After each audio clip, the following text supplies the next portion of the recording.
Like on my phone, like those. So we're live, That's all. and as you can see, we've been drinking prior to the show. But want to welcome everybody to the first Critical Hustle Happy Hour. I appreciate you ladies for joining us today. And before we even remotely get started, I want to share my quick introduction of I'm Jerron, founder of Critical Hustle. But more importantly, I don't drink wine. So in starting this, I had to find out how to open a bottle of wine. And then I thought, what better way to get this started than showing you how to properly open a bottle of wine? So hopefully, either you're already drinking or you're looking at the bottle like I was 3 minutes ago. Got my cook. I got my tumbler. Let's go. Pull up. And let's go ahead and play this.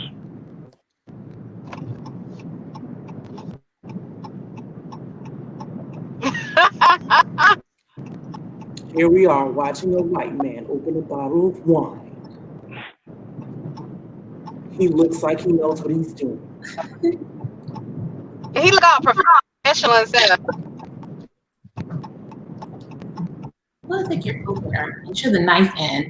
There's also this kind that you place over the entire top of the bottle. Oh wait, Jerron, Jerron's doing this as he's doing it.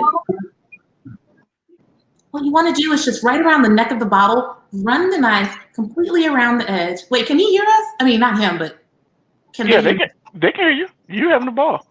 Oh. You're doing a play-by-play.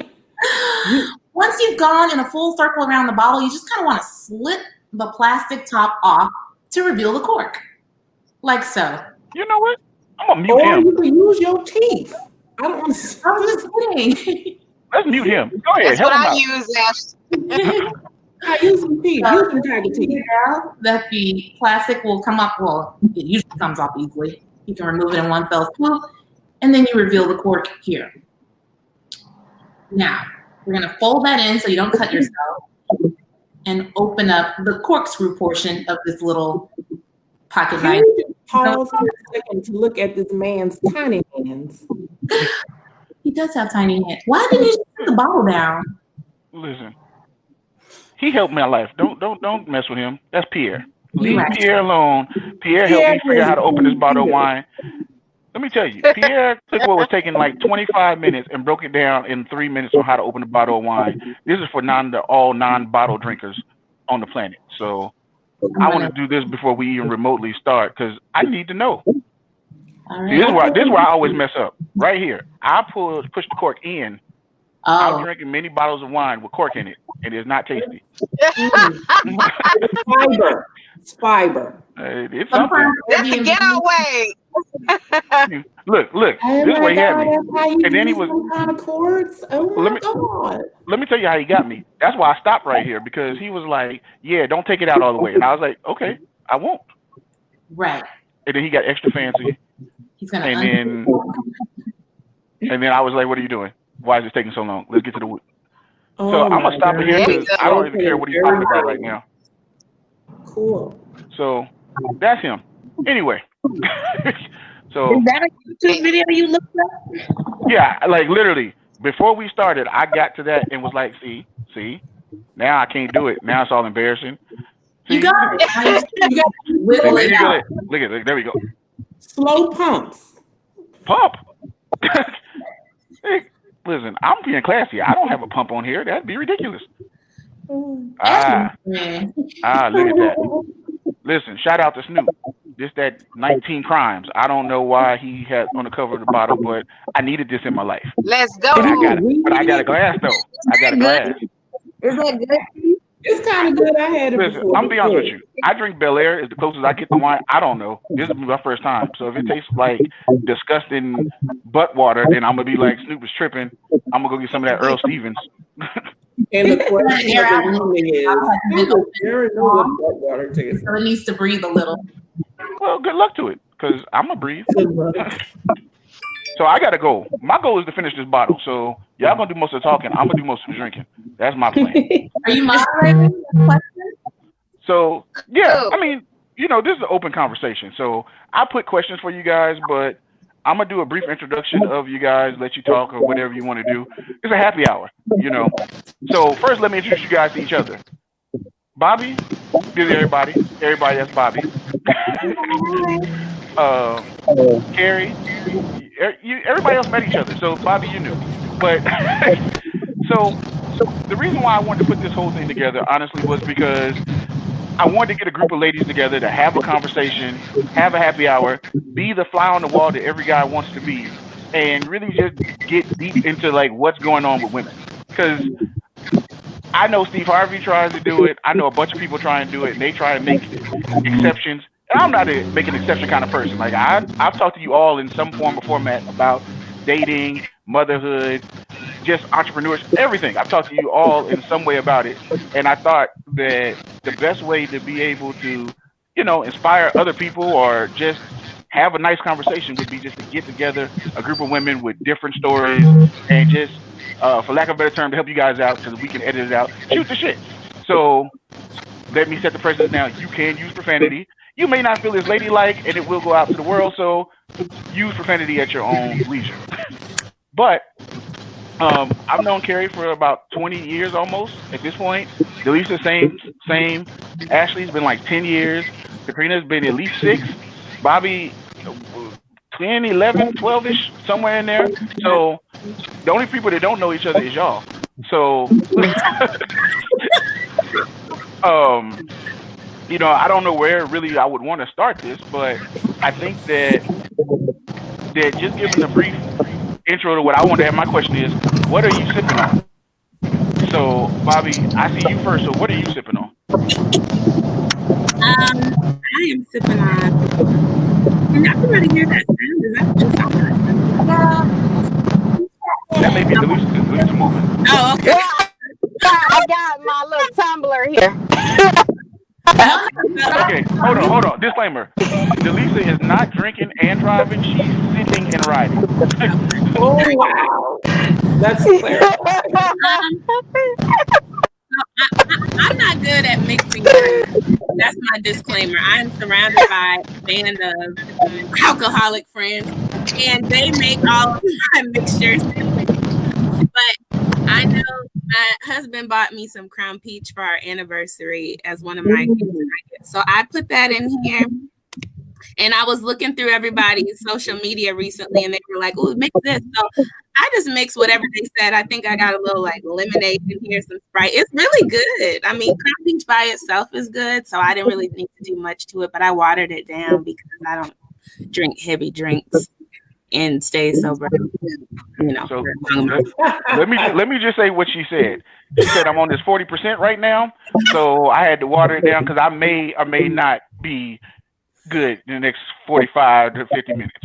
So I used to hold my liquor really well. I think I aged out of that. I don't know if getting old or the kids. I don't know which one happened first. Eliminated my ability. It's kids. Yeah, it is kids. It's like I used to be a morning person. Now I don't want anybody to talk to or touch me in the morning. They take away a lot of luxury. I would never know. Carrie, you told us what you sipped on, but yes, I did. I'm sorry, y'all. I didn't have the time or a chance to do all that because we just got done with a hurricane and it really messed us up. It took all the power out, took everything. So it was kind of hectic to get to the store. Nobody had any power all night. Us too, Carrie. Where are you? In New Orleans. We're in Georgia, and we don't have any, like, we're one of the one streets that have power. And I was just texting him, we're late because I can't get on the internet. Yeah, right now. Yep. No internet, no nothing. Mm-hmm. Yeah, it's bad. So what did you take a shot of? Because you're not going to get away without alcohol. So I took a shot of the little bit I had left. I took that and came and joined. First of all, congratulations for drinking a whole bottle of Douce. Katrina, what are you sipping on? What'd you say, girl? That was overtime. A week. Good. I've got a jack-o'-lantern. It's Martell, cognac, but Martell and Grand Marnier with ginger ale and a little bit of orange juice. I feel like the most unclassy Negro ever. Like I don't even. Y'all came with mixed drinks. I was like, I'll have ladies. Let me get a bottle of wine. Had I known this, I'd have just grabbed the Jameson and been like, hey, don't mind me in the next 30 minutes because I'm not gonna be around. Y'all go ahead and go where you got to get. I'm just starting here. I'm just gonna start drinking it straight in a minute. I was trying to see. I thought it was gonna be, I just think it would be appropriate to be drinking straight hands. So. Do what you do. If that's how you happy hour, I'm not mad at you. Delisa, what would you be drinking if you were not driving in your car? Some James Buchanan and Coke. That's what I want. Yeah. I look like a boy right now. This is ridiculous. Okay. So, that is the bottle of wine. No offense, Snoop is actually pretty good. All right, so you okay. Ashley, I'm not wine. Hell, I got to have my head on top. So. No. Well, I'm like Bobby, and I can drink. I don't think y'all want me to drink like that because I'm already goofy. Y'all don't want that. But my husband got me something called Hot to Trot. It's got horses on it. So are you drinking like the New Orleans version of Mad Dog? Or is that wild? What is going on? It's wine. It's wine. Oh, okay. I didn't have 3 children. I cannot hold my liquor like that. Thank you. Bing, bing. So here's what's dope. You got 14 hands. I got 19 crimes. So we just need to figure out where these other 5 are going. I mean, I'm a just. But I can't drink this whole bottle of wine. Oh, we can have a race because that's my goal. My goal is to get through this bottle because you can't recork it. So I'm stuck. I'm committed. Let me tell you something. I'm a former Division I basketball player. You is not about to beat me in anything. Listen. You saw that neck? That's that extra neck roll. Listen, I want to have a whole headache tomorrow from this wine, dry and just about to die. Carrie, you attended bar, so please tell me what is the hangover cure for wine? Dehydration. Water. Yeah, that was so not common. I needed a whole cocktail. Like, you put the Gatorade with the Powerade, mix that with a little bit of salt. Give me a light. Right. Juice is really good. Like, good for a hangover. So, just water. Carrot juice. Like, I have a juicer. I just make me some fresh carrot juice and sip it, and I feel great. You are such an adult. What is going on? Like, I got a juicer. I put carrots in it. I don't even own carrots. First of all, I don't have carrots. There are no carrots in my. I don't like. If I get carrots, they're gonna be frozen. I don't have a reason to have a carrot just sitting up here looking at me like, "Hey, want a carrot?" No, I don't. I don't want a carrot. I cook. I don't have carrots. And, okay. I don't cook with carrots. Fine. All right. Katrina, I have carrots and a juicer, but I couldn't imagine in my hangover state of mind making anybody's juice the next day. I'm laying down. Yeah, no, you gotta make it right before. So you prepared. That's the problem. Drinking is never a prepared sport for me. It's like, okay, let's get the fight real quick. Let me take it.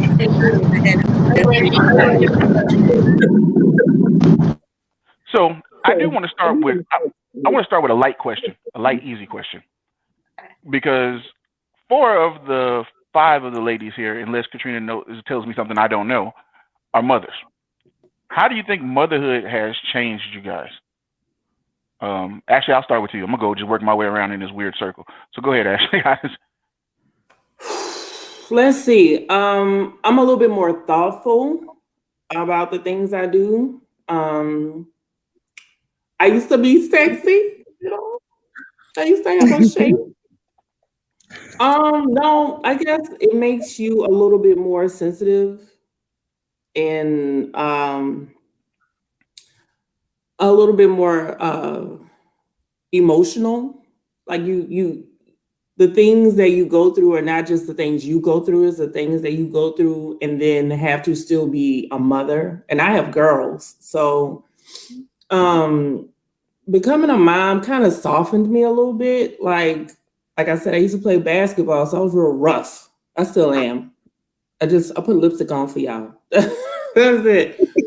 But it just made me think more about someone else's well-being, I guess, than my own. And I don't sleep. That's fair. Delisa, I'm gonna hit you next. What about you? Hold on, Delisa. I think it's gonna let you talk in a minute. Give me 1 second. You're talking, but it's not like. All right, we're gonna come back to Delisa because I can't get her unmuted here. Carrie, go ahead real quick for me. Okay, Never mind, Carrie. there we go. She's back. Okay, you ready? We're good. It's changed me for me, it's changed me in the fact that I used to be unconcerned with anything, now about every little thing. So it's made me more aware of everything in the world. You know, like I felt like I was by myself. Now I don't feel like that because I have a child, but I'm also extremely concerned about every small thing that could potentially a problem. So it's made more of a risk management minded person. So I want everything to be right for my baby.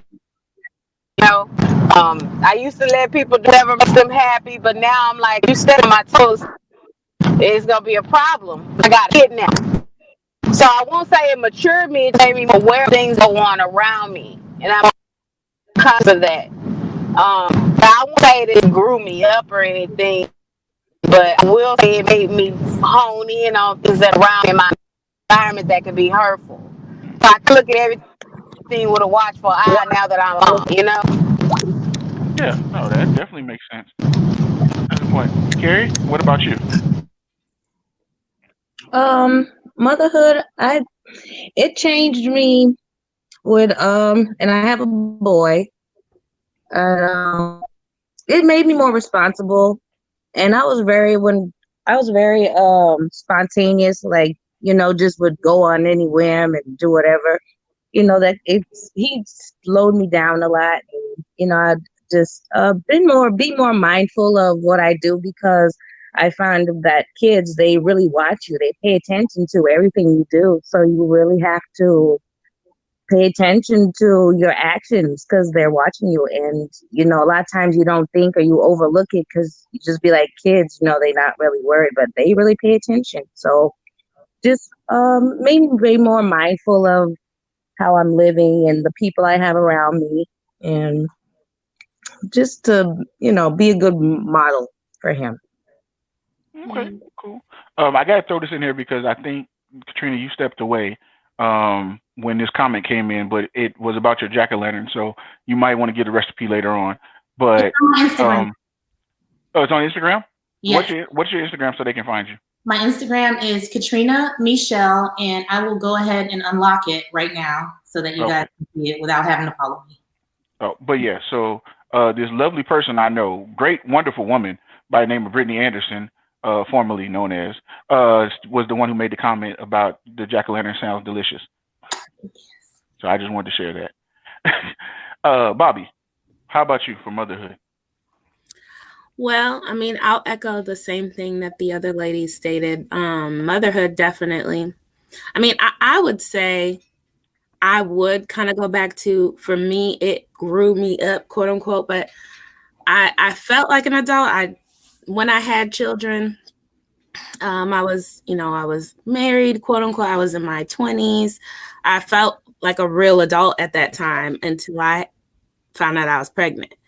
And so for me, I know it was a precarious transition, as I was only a couple months into law school at that time. And so I was always very good at planning and being strategic, but for what I thought was purposeful.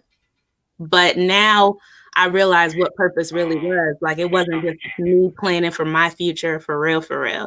Like, everything I did was very intentional for them going forward. I remember there was this expectation that I would stop what I was doing, right? That I would take time off and all that. But for me, it actually made me shave off a semester. I hastened everything along, because on the other side, I needed to be able to not only show her that I could do more, but then that I was trying to spend time with her and not just trying to push to be a professional. So it really started having me balance the scales more.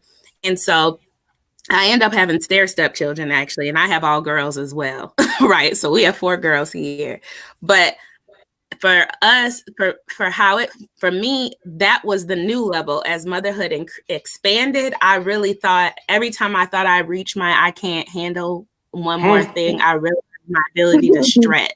I realized how financially sound I was as a, I mean, I in this time. And even now, as I transition into kind of the teenage years, as I have a pending teenager, I see the new change, because that you have to start learning to deal with your stuff for real, because before you want to set a good example. But now it's deeper than that. I see things about myself that I need to fix, not even about you, it's about me, because I see mirror images of me looking at me every day, repeating stuff that as I lecture them, I'm lecturing me. I'm like, dang, I just said that to myself last night. And now I'm all in your face like this. But really, I low-key go back in my room in shame, like, get your life together. That was your fault. And so whether it be taught, natured, or nurtured, motherhood is really checking myself daily, even coming in here, checking myself, scrambling.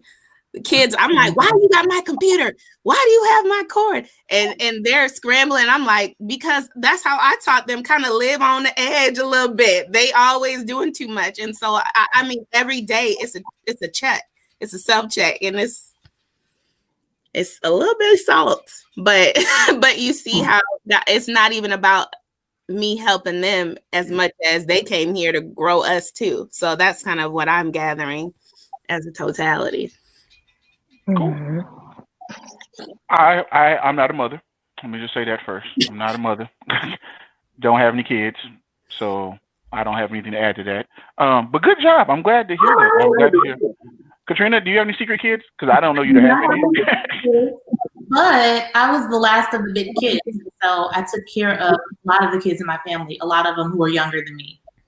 And now that we're older, I realize they're not that much younger than me than I thought. So, first of all, let me just a testament to my, even though I'm not a mom, I have some mom skills. Like, I can change a diaper with one hand, hold the baby with a bottle in the other, and keep the little one from running away. I can do that. That's a skill set. And I do take care of other people. Like, they didn't have a lot of, every woman in my family worked.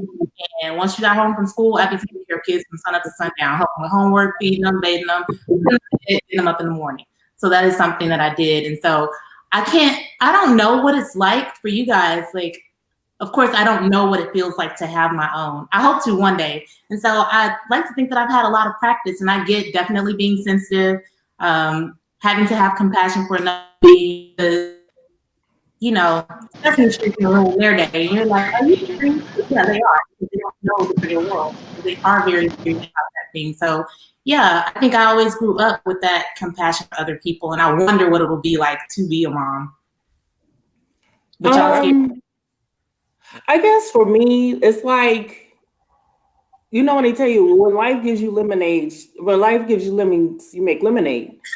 And sometimes you just be having lemons. You're just like, I can't do nothing with this right now. I don't know. Like, for instance, like one of my kids is lying. Okay. And it's for no reason. Like, there's no reason to lie. Like, I saw you do it. And then the thing that I have to fight with is, do I handle it like my mama would handle it, or do I handle it that reflects who this child is? And when you say I'm gonna handle it like who this child is, that's more work. I feel like it's more work because it's easier to revert to something you know already. It's easy for me to be like, you're tripping, I'm gonna whoop your ass. There's no reason to lie. It's just no reason. But I think the difference between, like, I have siblings that are younger than me. I'm the oldest, and I took care of my youngest sibling, and she's 13 years younger than me. So it's very much a maternal relationship up until recently, because now she's a grown woman. She got her own children or whatever. But it's like, when you do that, it's like if you mess up, they're not really looking at you because you're the sibling. They're looking at the parents still. And now you have children, and when they do something silly, it's like, it's the parents. It's like, nah, that's them, because we taught them better than that. Mm-hmm. So it's that balance of who you are as a person and who they're becoming as a person, and how you know that still reflects on you no matter what. There's no faults. There's nobody to blame. But you, especially as a mom, because I'm a teacher. I tell my husband all the time, can we please not be the parents and teachers whisper about? Can we please don't be that person. So, I mean, it's easy. It's a hard job. Just like trying to get ready to do this. I'm butt naked. Do you really want a hug right now, little girl? It's like your time is not your own, your body is not your own, the bathroom is not your own. You know, you can't eat when you want to, you can't shower when you want to. God forbid you're trying to make love. Oh my God. Oh my God, is this happy hour? Y'all are killing me. Oh my God. Don't be trying to get it in. Like you be this close. I'm like, I'm this close. Mommy. Shut up. I'm trying to make one of your brothers and sisters, goddamn. Get away from the door. Well, That part. yeah, I'm going to segue because I don't know where else this was going to go. Unless somebody else has anything to say about that. Because it makes me think of a question for you guys. So, like for me as a guy, I have the same circle of friends that I've had since I was like 10. So like each school I go to, I collect one or two people, and then we just move through life together from that point on. So I wonder, like for you guys, as women, as mothers, like what's your circle? Like what does your circle consist of?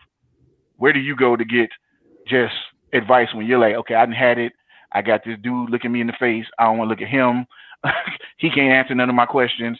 Like who do you go to? I guess I got to start with somebody. Delisa, I'm gonna start with you. Yeah. This is my deal. I am a woman who is like a leader. I don't have a lot of female friends.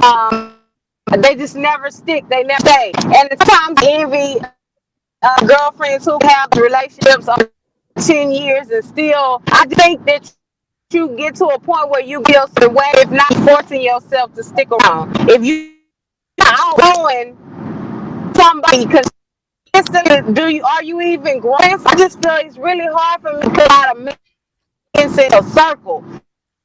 So I wrote one, and I'm probably the only one on my island because of my opinion on that. I respect those long relationships, but I just feel like in so many times across the board with relationships with women, I'd rather do it on my own. I got 1,000 cousins, so I gotta go to somebody.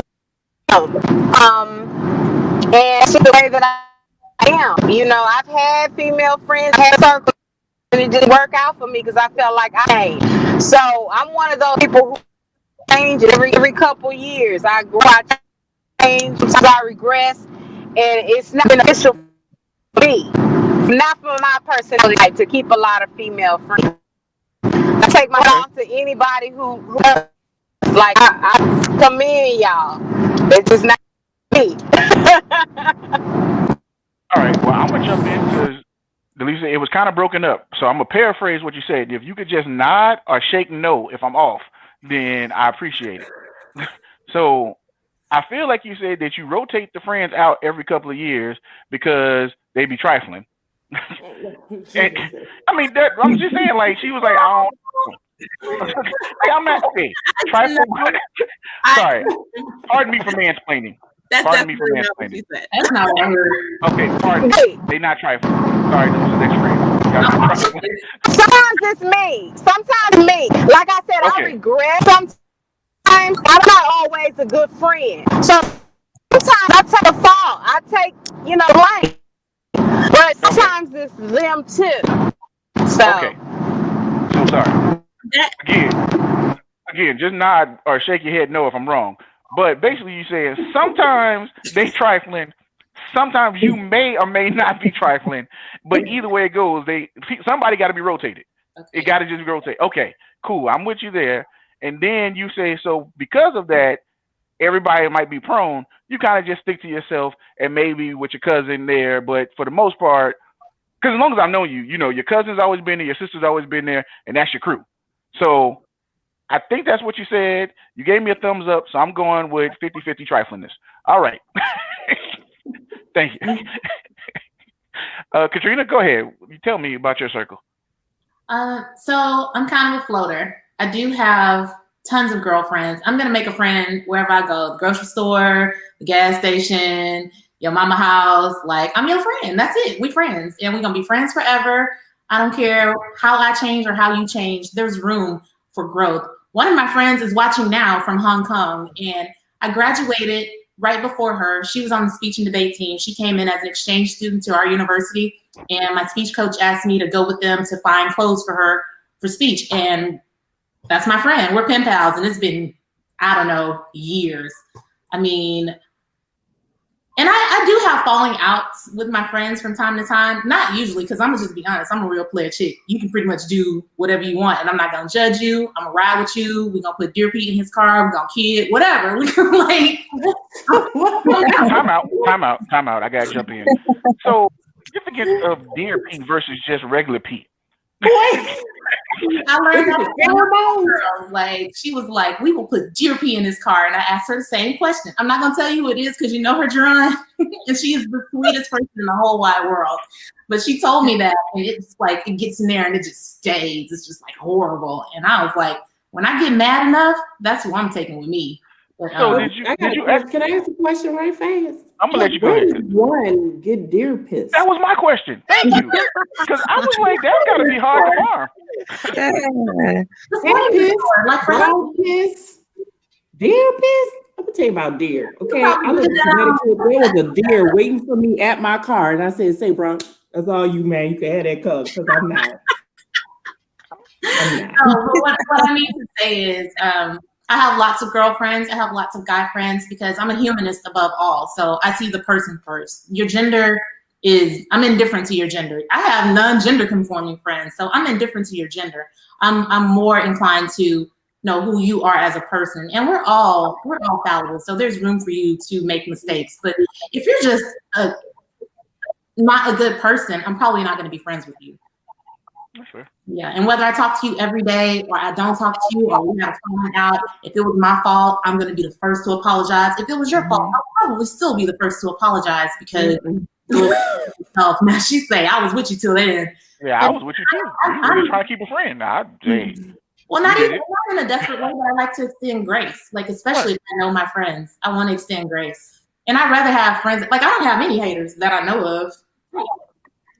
Oh, you're gonna have haters. They're just not gonna say it to your face. Look, not that I know of, and that's fine with me. Hate you from a distance. I feel you. Carrie. What about you? Much with you, it's not a secret. Like, I'm polite, very polite. I can be decent to anybody, but if I'm not cool with you, I'm not cool with you. I'm not going to play like I'm cool with you. I'm not going to waste no time. Does anybody have an airport walk? Like when you're walking through the airport or the grocery store and you just don't see anything but everything in front of you? Mm-hmm. You get an airport treatment all the time. Like, I don't even see you. You're so sophisticated. That's just very I'm sophisticated. for real. She's like, listen, I just, airport walk on them. A little bitty temper, and I'd be like, I respect it. Carrie, what about your circle of people? My circle is very, very small. Mainly because, I'm not from New Orleans originally. I'm from the West Coast. And I don't know. Maybe it's just, I don't know. I've made a few good friends here, but I'll just say that my circle just really consists of me and my sister. So that's just somebody I trust all the way, and she knows everything about me. But yeah, I can co-sign that. The friends I do have, all of them live out of state, and we still keep in close touch, and usually the ones that I'll talk to. I don't know, I've had a hard time connecting with the females here in New Orleans. I don't know what. Oh, that's fair. I mean, I'll say this: nobody rides harder than Misty. Right. Misty gonna ride harder. Misty gonna ride harder than you in your own situation. She's gonna be like, "No, I got it. I got it. It's me. I got it. Calm down, Carrie. I got it." Yeah. So I definitely know that. Bobby, what about you? I connect more with, is it Delisha? Am I saying your name correct? Delisa? Delisa. Okay, I'm sorry. Just making sure. Because so my circle is small, tight, firm, period. They're unshakable, and I love them unequivocally. But my circle to be in my mid-30s is relatively new, right? I say the core of them came in the past decade or so. I say one of my rider, I've known her since we were 18, but we became very close after we both basically landed in Atlanta 8 years ago. But all around, I'm one of those people who I get along with a lot of people. So, and this has gone back to childhood. I was actually just telling someone the story recently. For me, I'm the youngest of 5, but there's also a sizable age gap between my siblings and I. So in some sense, I was raised an only child of sorts, right? And so and my parents were older when I was born. My mom was 40. So basically, I came out functioning in the sense of being able to be self-sustaining. And with that happening, I ended up being able to get along with everybody. My parents are very sociable, very lovers of all. So I can get along with most people. I can hold a conversation in any room, blah, blah, blah. But I rotated friends by situation. So I was friends with probably everybody in school. And I went to a predominantly white institution, schools through all the way through undergrad. I got along with everybody, rotated through, whether it was the Black clique, the urban clique, the popular clique, whatever you think it is. I was friends with a little bit of everybody, but I basically always ended up switching up, and that transitioned into adulthood. Depending on circumstance, that's who I'm around. That's who my friends are at that time. And because of who I am, I'm a child of immigrants, right? So for me, I'm easily, I can move around. So my siblings, were already gone. And for me, I wasn't tied to home. So when I wanted to move, I moved. And so when I moved, I'm not good on high maintenance friendships. The friend their self can be a high maintenance person individually, but the friendship cannot. And I learned that very young. And so for me, I got married. In my first marriage, I was married young. I started having children young. And so that started shifting dynamics. When everybody's kicking it in their 20s, I'm not. And then I'm going to law school. A lot of people are discovering themselves. I'm not. And then the same thing happened even in law school. A lot of people were single and they're doing their thing. I'm not. So even every time I formulated a relationship, it was time to shift gears. And but because I had been doing that since kindergarten, it was always nothing for me. So it really got to a stage of, going through a divorce and coming to a new city. When I came to Atlanta, I didn't attend school here. I didn't have a job here. I came here to start my law firm and I had babies. That's when I realized a village was very, very, very, very, very necessary for survival, right? I don't have any family here. And that's when I started drawing into the relationships. Thank God that I had an existing friend here. And so although we came in cool, we were kick it friends in college. So again, we went 2 different directions back then, but we were entering a stage at the same time. But even with that, even in my friendships, we're all in different stages too. So what ends up happening is even within my core, I could say I still kind of gravitate to being alone at times. I try not to end up cutting people off because I'm real good at cutting people off. So now I know that I need what I need and that I'm pouring into them and they're pouring into me alike. So it's just learning to be okay with different layers of friendships and pouring into maintaining those in different levels. I need to be friends with some neighbors who, you need some milk, I got you.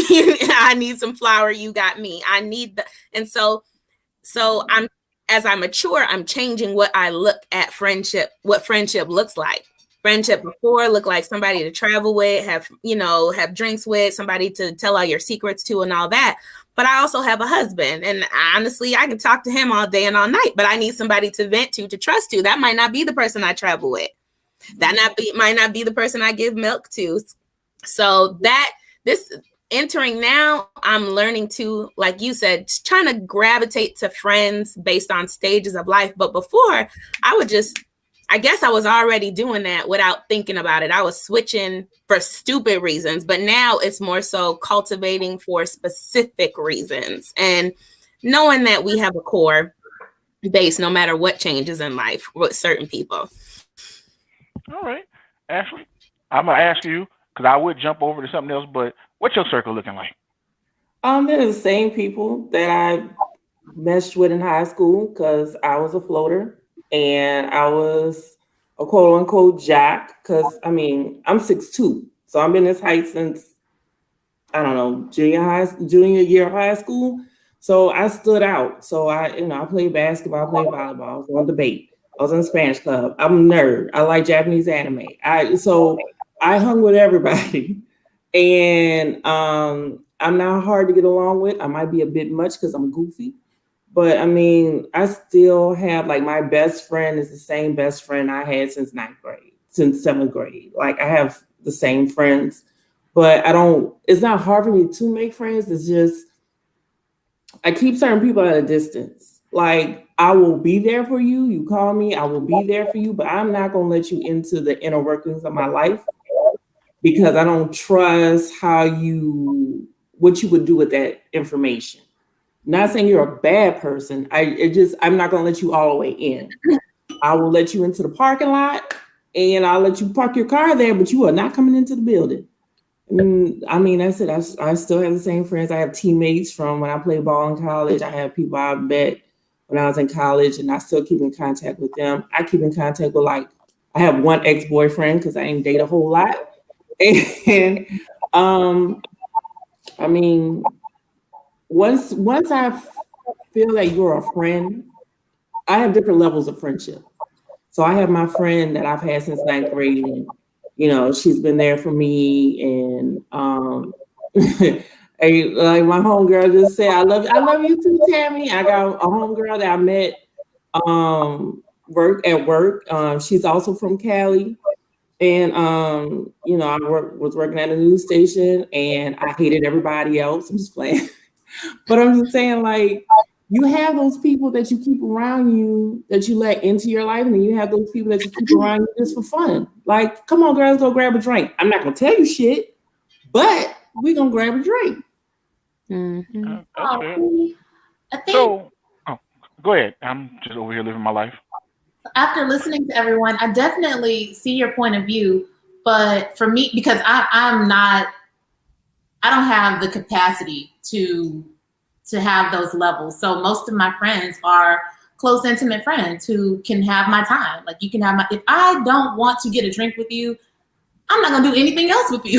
Like, I don't want to help you. You might be too much. So all of my friends, like, I'm the friend who will pick up the phone in the dead of night.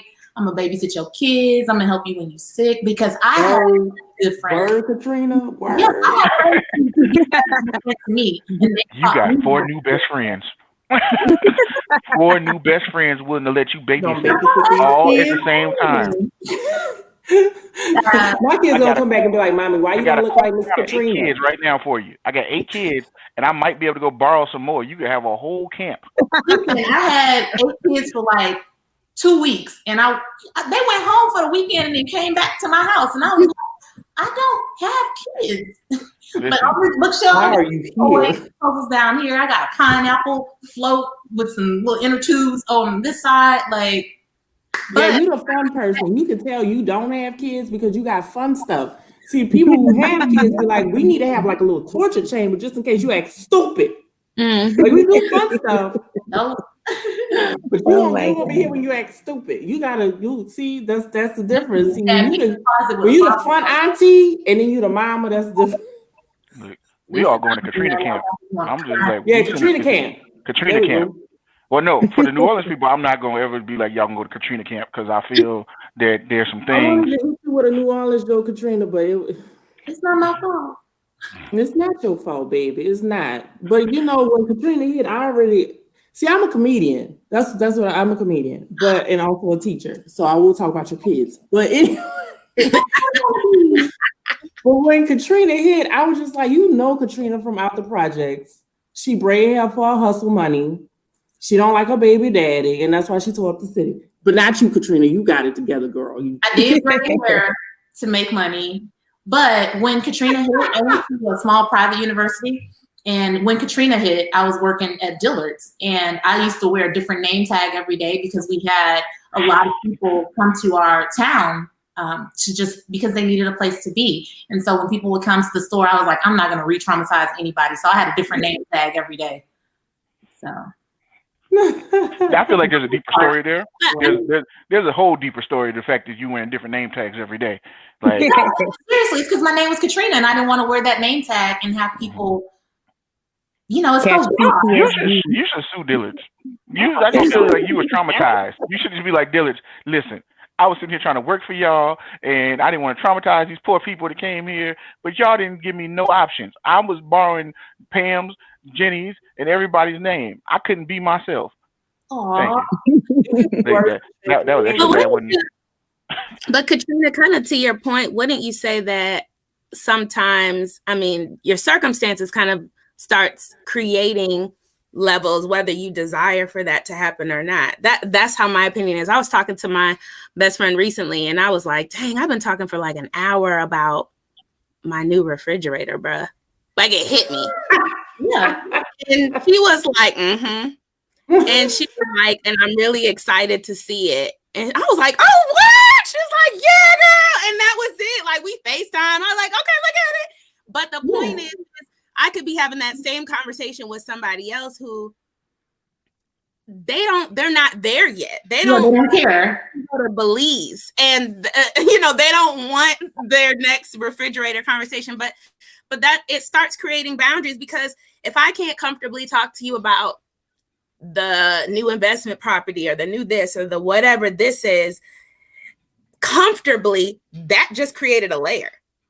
If I can't talk to you about my husband for whatever reason, because that's a situation you're still desiring. And I have friends who are very honest with me, like, listen, I'm so happy for you, but I'm going to tell you, based on dynamics and age, this is starting to be a little pungent for me. Boom, that created a layer. And it's not even jealousy or whatever. It's reality is whether their honesty with me created an intensity or not. Like that doesn't change whether or not we're extremely close, but it does mean I need to increase another layer of friendship. I need to go in a pool of people who relate to me more. It's like, as a lawyer, I talk to other people in certain service professionals as friends.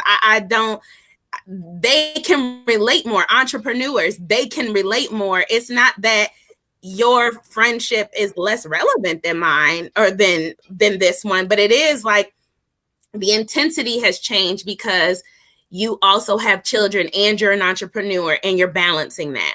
Or as me, I am also in a blended family now as a remarried person. So now even friends I have that have never been divorced, they've only been with the same man their whole life. That just created a new dynamic.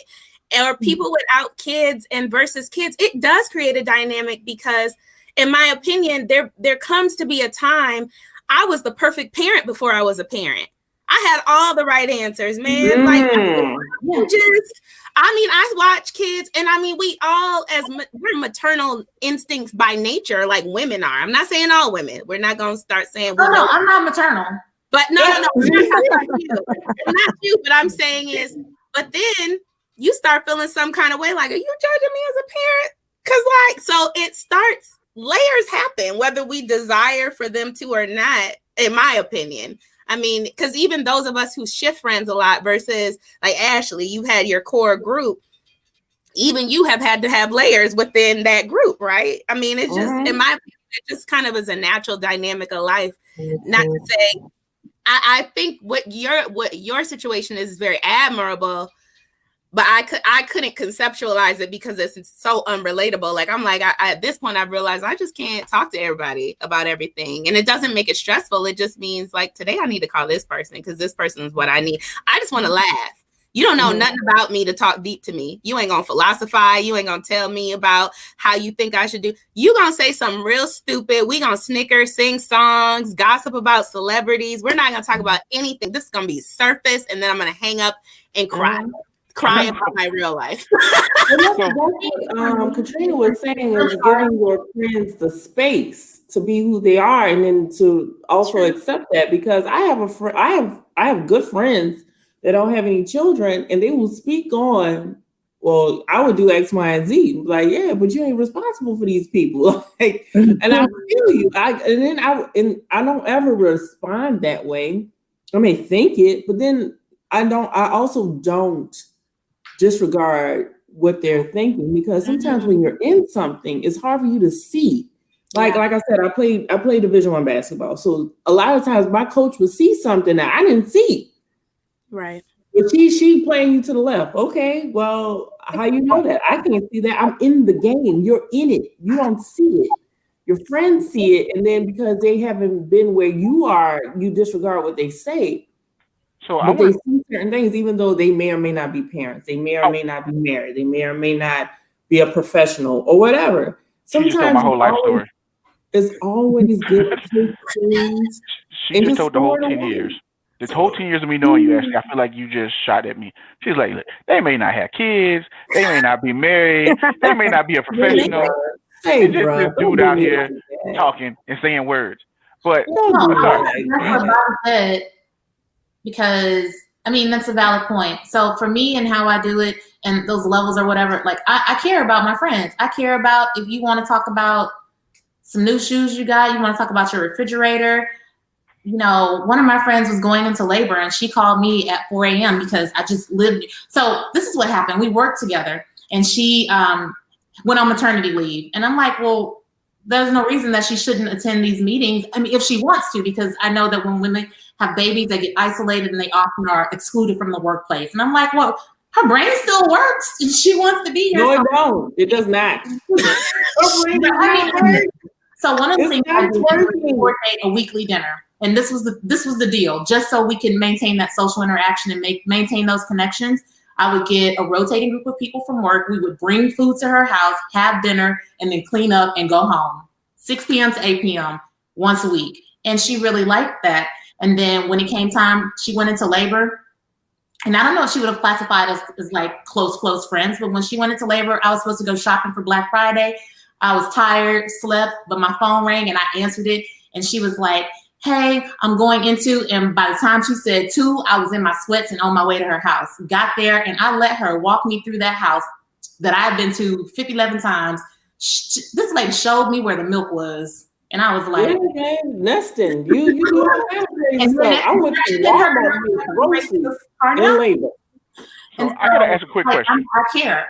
And I can tell when you're on the phone and you're watching your TV show and I might be telling you something really important. I'm like, girl, you watching your show? Yeah, call me when your show over. Bye. And you might call me next month. It's fine. Yeah, that's me. I'm her. I'm the person that calls me next month. I got a question for you guys. Well, 2 questions. First question is, we technically this happy hour, we got like 7 minutes left. So what is y'all time ability? Because I haven't even touched the questions that I really wanted to get into because I didn't know if y'all was gonna bond. So I had to come up with like 25 things and like warm you up kind of thing. Let's get to I ain't got no kids. So, I want to get to those questions. I want to talk about dating. I want to talk about. Okay, so let me ask one question here that came from Brittany here, and if you guys can see down there, the question was, how do you balance having a family, your career, and self-care without completely losing your mind? And do you find that one of them begins to lack? Can I take this one first? Yeah. Okay, and I'm going to take this one first because a lot of people will often think because you're single with no kids that you don't have to balance your family and your career and your personal self-care, you do. And it is a challenge. And part of that challenge is people feeling like, you single, you ain't got no kids, you can do this. No, I am one person. I am one person. So that means when I'm not home, those dishes are not getting washed. This laundry is not getting done. This trash is not getting taken out. When I'm at the beauty shop, I can't be at work. When I'm at work, I can't be on a date. When I'm on a date, I can't do it. I am one person, and that's it. There is no division of responsibility. There is none of that. It's just me. So it is a challenge. And what I do, I try to keep everything in its perspective and give everything its proper amount of time. And I am a people first person, and I try to be as reasonable as possible. And nothing reminds me more to clock out than payday. I see my paycheck and I'm like, for 2 weeks worth of, this is a good time to clock out. So understanding your value, knowing when to say no. I definitely say no, and being able to say no when I'm too tired, too sleepy, too exhausted helps me say yes all the other time. Because I'm getting self-care in. So how do you do it? You just have to give everything its appropriate time and only commit that time to that thing. So right now, I'm not doing anything else. I'm here with you guys. That's it. The only thing I might do is make a drink, but that's still you guys. If this phone rings, if that doorbell, nothing. The only thing that's going to interfere with this time is a fire or an emergency. But I'm here right now. Cool. Well, let me just say, you guys could be anywhere else in the world, and I do appreciate you giving me this time out of your lives. Carrie, what about you? How do you manage all of the things listed? I agree with Katrina. Like she said, most of the time it's just about managing my time and making the allotted amount of time to the best of the best I can. Obviously, having a child, you never really know what can happen. So sometimes you'll just have to. But this is mainly about the time management and. And it's important making time for yourself because you need time for yourself, and that's really a big important thing, because having a family and your career can drive you crazy. You need the time to be able to regroup and be able to get back at it again, and yeah. Delisa, I'm gonna jump to you real quick here because I haven't heard you because I was muted you. My bad. Still love you though. Go ahead. Me, I compartmentalize everything. I put everything in place and I make a schedule to do everything, even if it's to take a bath at the same time every day. So for me, routine is key. I hated working. I hated when at home because I put everything in place. So for me, that whole pandemic when at home was stressing me out because I got my home life is separate than my work life. So I'm a really big making time. I do one thing a week that pleases just me. Like I joined book club lit, and so we meet every other Tuesday and talk about books reading, and nobody else enjoys that but me. So I make for that specific thing and I commit to it and I do it. So I'm really heavy on the compartmentalization of things in your life. That's why I said I don't have time to nurture a lot of friends because they take a lot of work if you're doing it the right way.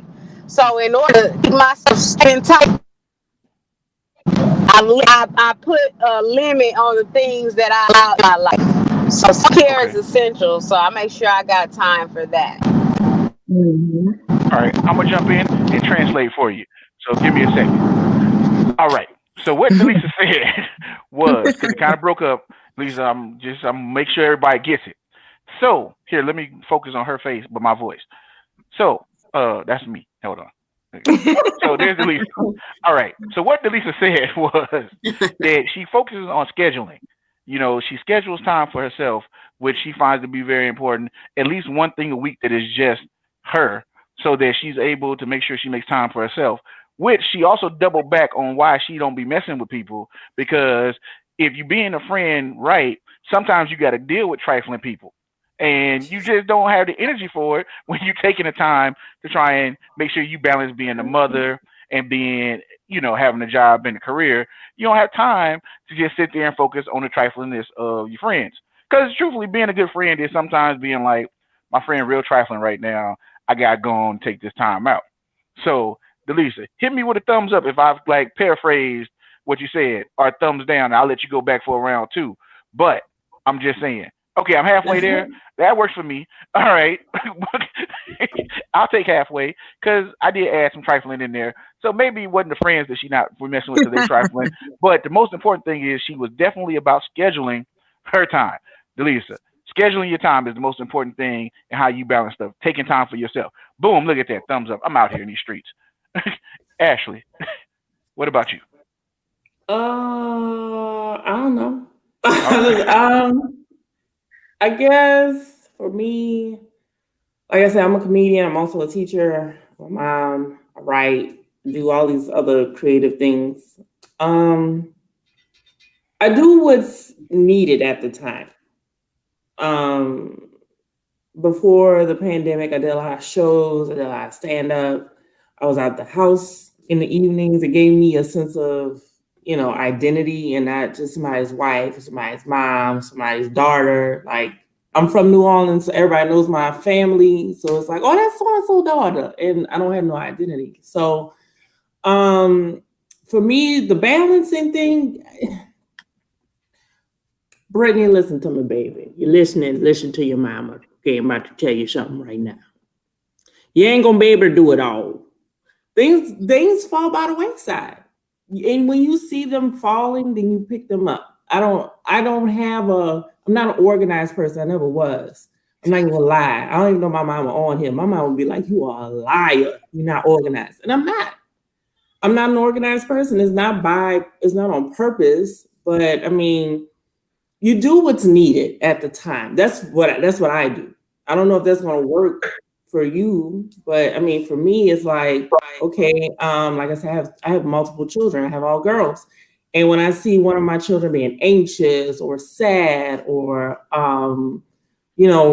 just acting out, okay, well, let me take the time and be like, okay, what's going on with you before I strangle you? Like, no, but what's going on? And I take that time. If I feel like there's distance going on between my husband and I, okay, we take that time. I think most of anything, it's hard to just balance all these things. And I think society has made it such that women can't just be moms and nurturers or be career driven. They have to be both. And I honestly don't think it was meant to be that way. And for women carry a lot of weight. And if the pandemic didn't show us anything, is that women carry a lot of weight. So when it comes to when you're tired, when you we have our menstrual cycles, there's so many things that we deal with on an everyday basis. It's hard to just be like, this is the things that I do to make sure blah blah blah. When I feel tired, I take a nap. When I feel like I'm sore or I don't feel good, I'll take a bath. If I feel like getting toe up, I'll get toe up. If I don't want to go to work, I'll call in. You have to, as adult women, we have to pay attention to ourselves, because if we let ourselves fall by the wayside, all this other stuff none of it's gonna work. So for me, I do like, okay, we need to eat. All right, we need to eat. It's important. I need to finish my podcast. I missed 2 podcasts in a row. Okay, we need to eat. Am I going to write this podcast, or am I going to stop and make dinner? Or I have a very capable husband. Say, babe, go run and get somebody a po' boy or something from somewhere. I don't know. I mean, we just had a hurricane, so I don't know where you're going to go. But it's things like that. It's like you always got to be on your feet, because I don't care how much you schedule and put it in the calendar. I can't tell you how many times I walk past the calendar and be like, oh, shit, I was supposed to do that yesterday. You just do the best you can. I mean, your life is, I guess, the best you can make it. That's no real answer for that. I don't think. Either you're going to do it all, you're going to try to do it all. And when I was single, I was like, I'm not going to be career driven, and I'm not going to be all about my kids. I'm going to do both. And then I realized that's not easy. It's not easy. You can either do one or the other in whatever space. It's just like physics. Two objects cannot occupy the same space at the same time. So either, like Katrina said, I'm here, I'm present with you right now. When I go to school, I'm a teacher. When I come home, I'm a wife and a mom. When I go do stand-up, I'm a comedian. You can't be them all in the same space. You are what you are in the space that you're supposed to be. Yeah. We're magicians. We're witches. Okay. Happy Halloween. I don't know. So Bobby, I'm gonna throw it to you on that one because magic is your forte since I've known you. You've been balancing options since I met you. You was balancing. I think you were balancing two with one on the way, if I remember correctly, when I met you, or somewhere in that realm. When you met me, I was I had one. I had just had a baby. You didn't meet me that recent ago. My bad. But, no. All jokes aside, but it was like two. Because when you met me, I was also a brand new newlywed. So I found out I was pregnant, a couple minutes into, like a couple months into law school, which started 2 weeks after I got married. So I said, and I was, fresh from undergrad. So we couple that. That's been basically my life. Ashley spoke to my spirit when she said, there just is no perfect way to schedule. For me, I've actually had to talk to therapists, ministers, myself, journals, Jesus himself about the fact that I have been in a constant transition since, I don't know, like high school. Whether it was I don't know if anybody else on the line is, but I have been working for myself since I was a teenager. I've been doing independent contracting work, and that went into side hustles throughout law school, which parlayed into a firm post law school with no really other options because I had infants and I couldn't afford to be away 12 plus hours a day as a new attorney and pay for childcare for multiple children, especially when they were 2, 1, and 0, essentially, right? So for me, I have the most structured my time has been, and if my husband is listening, I hope he's not offended, but was when I was single, because nobody had control over my life. As a single parent, I had no choice but to be anal. My house had to be tightly run. It was a tightly run ship because professionally, my life could change minute by minute, and that's just it. If I have to work on this project all night, I just have to. If I have to braid hair all night, I just have to. I can't have kids unkempt. I can't have myself unkempt. I can't let my business fall apart. I still have to grocery shop. I still have to keep a house clean. I still have to tend to the family that bred me. Like, there's still things that always had to be done, and there was no room for movement. But I was also at a stage back then where no one was in school yet. Like, I kept everyone home with me so that I had them structured by day and I was grinding by night. If I had to pack them up and take them with me, I just did. But they were infants and toddlers and more controlled. Then they start going to school. Their personalities change. They mature. They start wanting more, desiring more. And while they can sit quiet and be still, you have to pour more into them throughout the day.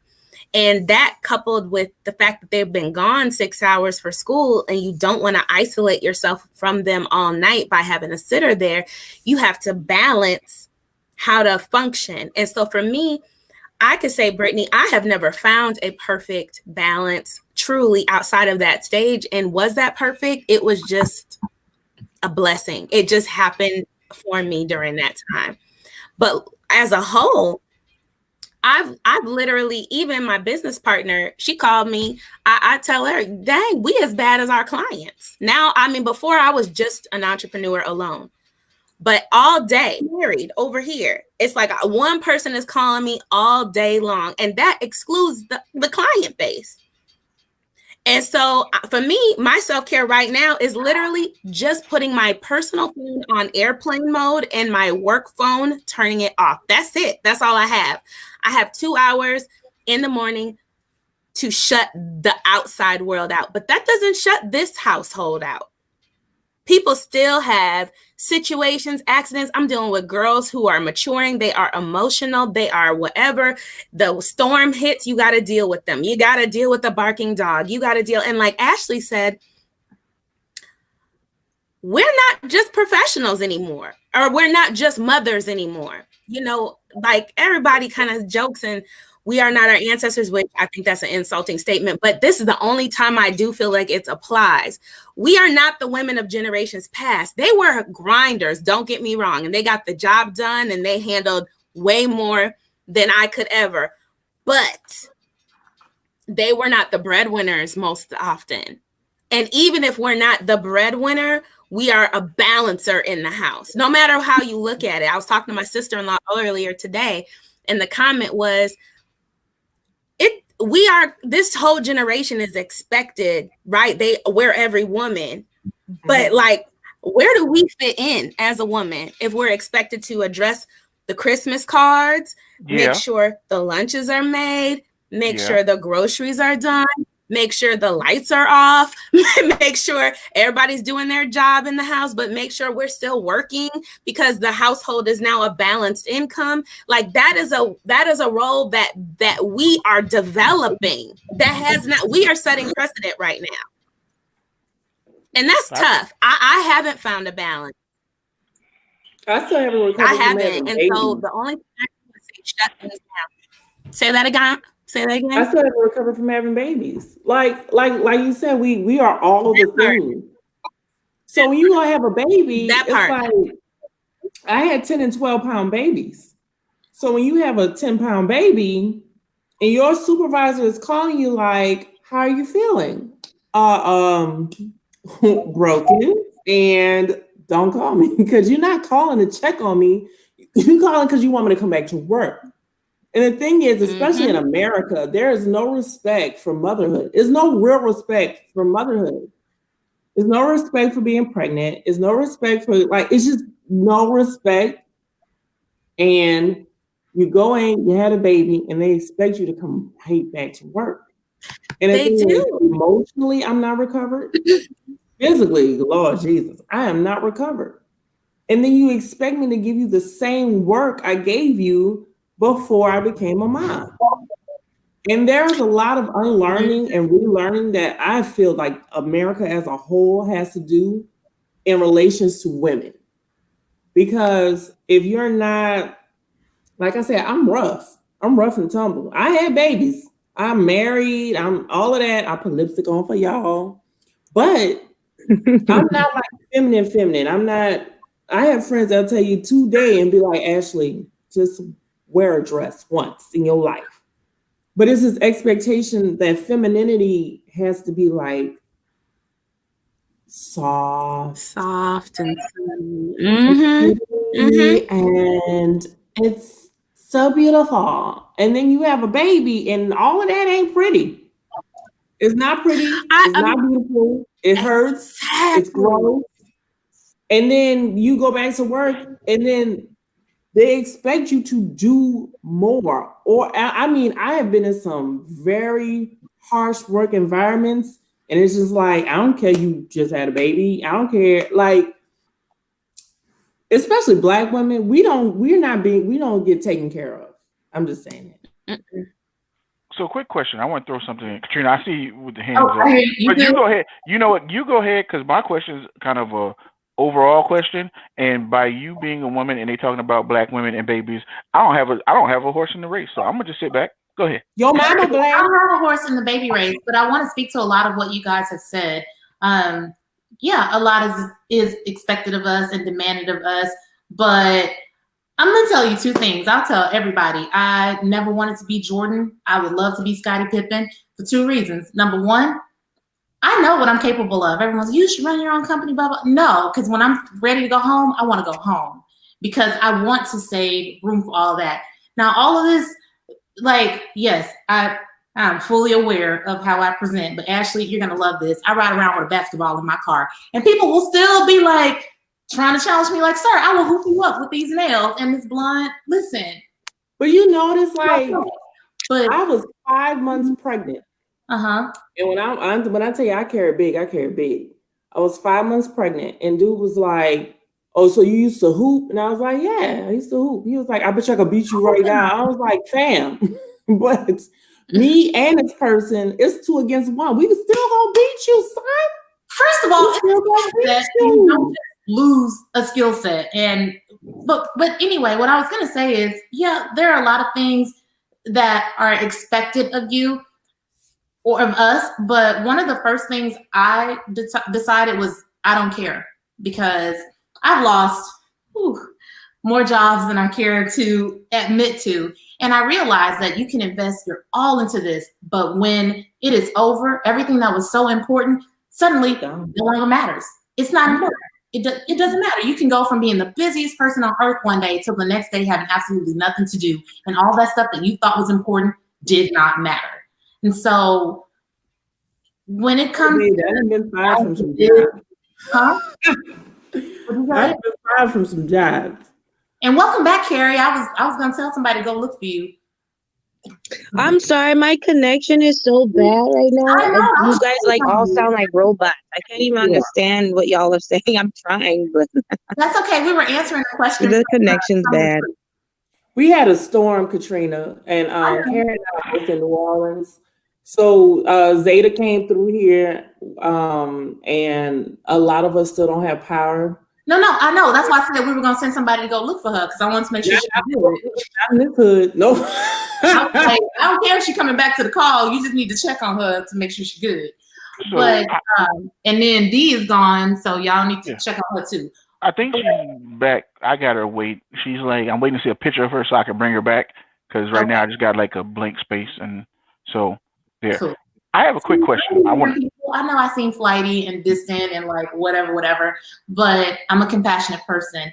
And when I say all those responsibilities that, get heaped on you, the first thing you have to remember is you need to put your oxygen mask on before you put anyone else's on. And I'm sorry, all my references are like flight or travel related, but that's I use that reference all the time, because but the thing is like when you do that, it's a level of guilt. Like I said, I was trying to get ready.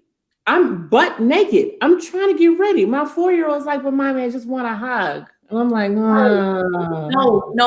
You don't stop being a person because you have children. You don't stop being a person because you get married. And y'all can say, "Oh, you can say that because whatever." Listen, I'm telling you right now. I'm breastfeeding no matter what. You're not a person. You know what I do for baby shower gifts? Lingerie. I give gifts. Lingerie, you're gonna get them little things so you don't have to worry about being out in public and leaking. You're gonna get a massage. I'm going to cater to you first. When my friends get married, I decide if I have a guy and a girlfriend who gets married, I decide who gets to keep the friend. Like, I'm your friend. I have decided to be friends with a girl. Her brother was so fine. This young man was so fine. And we were at this music festival, and she and I were hanging out, and her brother wanted to hang out. And I was like, he is so fine. And I thought about it. I said, you know what? I choose you. I told her, I was like, your brother is fine, but I choose you. And it was the best decision I ever made, because she came with like 10 sisters, and we are all friends. And so you don't stop. You still would have got them sisters with the brother, but go ahead. Oh, the brother was fine. But y'all know men. Y'all know men. And I was like, ooh, I could experience this for a hot 10 minutes, or I could be friends with this really dope girl. Time out. See, now I got to transition. I tried to yes, y'all have a woman's moment, and you didn't just dated a man for 10 minutes and written him off and took your sister. I ain't dated him. He never stood a chance. I mean, he did stand a chance, because listen, the brother is fine. But wait. So how was he so easy to get rid of? In regards to you didn't know enough about him, but you was like, you know what? I need a friend. Like I don't want this guy. He's fine. He probably ain't worth it though. Let me go and get a lifetime versus 10 minutes. Like how is that decision made for women to make a decision of like, I just met you, but you ain't worth it. But your sister though, your sister look like she can pay bills. I don't even know. What happened? We were at this music festival having a fantastic time, and I met them because I like to volunteer for this festival. And I met them at check-in. And so, they're like, Katrina, we need you at check-in. Can you do that? Yeah, absolutely. So I met them at check-in, and she was picking up what I was putting down because they had the same last name. And I'm telling you, the man was fine. And so I was being real cool because I wasn't trying to lurk on somebody who was spoken for. So, I gave them their room keys and all that kind of stuff. And I said, Mr. and Mrs. such and such, enjoy your stay. And she started laughing. She said, what you call me? And I said it again, and she was like, girl, that's my brother. And I was like, oh, word? I was like, well, good. I'm going to see y'all later then. And so she was laughing about it. So, once my volunteer shift was over, I went and I hung out with them. I spent the whole day with them. Okay, wait. I'm sorry to interrupt you, but now I got to put the fingers together because I'm a little troubled by this story. I'm a little troubled. So you met two strangers, one man and one woman. You said this guy is fine. Yes. And was like, I don't know either one of them any longer than the other. However, I think I need a friend more than his fineness. Like, his character might be up to importance for the next 10 minutes of my life, but this lady I've never met before might be a really good buddy. And I'm going to go with this really good buddy. Like, how did you disqualify him? But that's what I'm saying. How did you disqualify him at meeting a stranger? Like, glad you asked that question. Thank you. I would like to know. The fact that she laughed when I was like, Mr. and Mrs., the fact that she laughed already let me know that she was picking up what I was putting down, and she was like, girl, go on, do that. Go, do your thing. And I was like, cool, bet. But then as the festival went on, he showed interest, and that was cute or whatever, but she and I had a lot more in common. We were just hanging out. We were going to all the performances.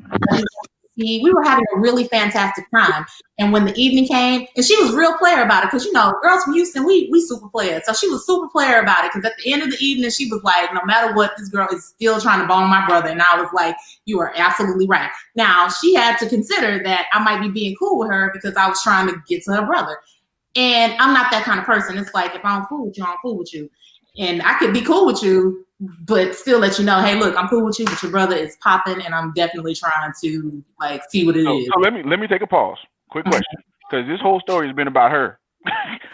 What was he doing while you were sitting there bonding and creating this girl-mance with his sister, while he was sitting there like, excuse me, sister, could you please get out I'm trying to do something and you blocking, but you don't really know you blocking, but you kind of know you blocking, because if she digging me and I'm digging her, why are you here? Why have you not just evaporated? You underestimate the playerness of Houston girls. She was not blocking at all. We were just the three of us was just kicking it. I didn't make it. Hanging out, going to see the same show. I thought it was cool. My sister wanted to hang out, and I was like, that's so awesome, because I hang out with my brothers. So I'm like, that's cool. But by the end of the evening, also, I have brothers, and my friends want to bone my brothers. And so when I saw, I was thinking, what? This is probably the first adult decision I made. I was like, you know what? He is really cool, but I'll probably talk to him for about 2 or 3 weeks. And I was like, she is super cool. And and the moment I thought it, I said it. I didn't have time to think about it. I was looking at her. We were sitting outside after a whole long day of festival going and all this good stuff. And he was getting us food. And we sitting there waiting on some tacos and whatnot. And when he was bringing back our tacos or something, I looked at her and I said, you know what? I would rather be your friend than date your brother. And that was it. Let me ask you a question. I don't have a towel, because I was looking for something yellow that I could throw a flag with, and then I saw this bag of Halls, and I was like, you know what? I gotta throw a flag. I gotta throw a flag. I was wondering what was happening. I was like, you need a Lawson. I feel like there's a violation that took place here, because no, not on your part. There's not on your part. It's on the sister. Because no, because she wasn't hating at all. She looked at me because she was surprised. Can you imagine what it's like to be a girl, to have attractive siblings and have people always trying to be cool with you to get with your siblings? Listen. That's all fine and dandy. But there is 3 people there. There's a sister, and there is a man who is attracted to a woman, and a woman who's attracted to a man. So the sister's job was to try and make that happen if she was not going to be in the way. So the fact that you were able to made a decision. But here's my point. They met at the same time. So there was no decision being made. The sister just came in there because if you're friends with my sister before you get to know me and we met at the same time, you have no choice but to end up looking at me like a brother and be like, well, I got a closer bond with her than I have with this guy. Because he don't know how to be like, sister, get out the way. I'm trying to make something happen. He don't know how to do that. What do you say? Even if he did, Katrina had already made her decision. And you have to be aware enough to recognize that, because if he really was trying to make something happen, then he really would have been trying to make something happen.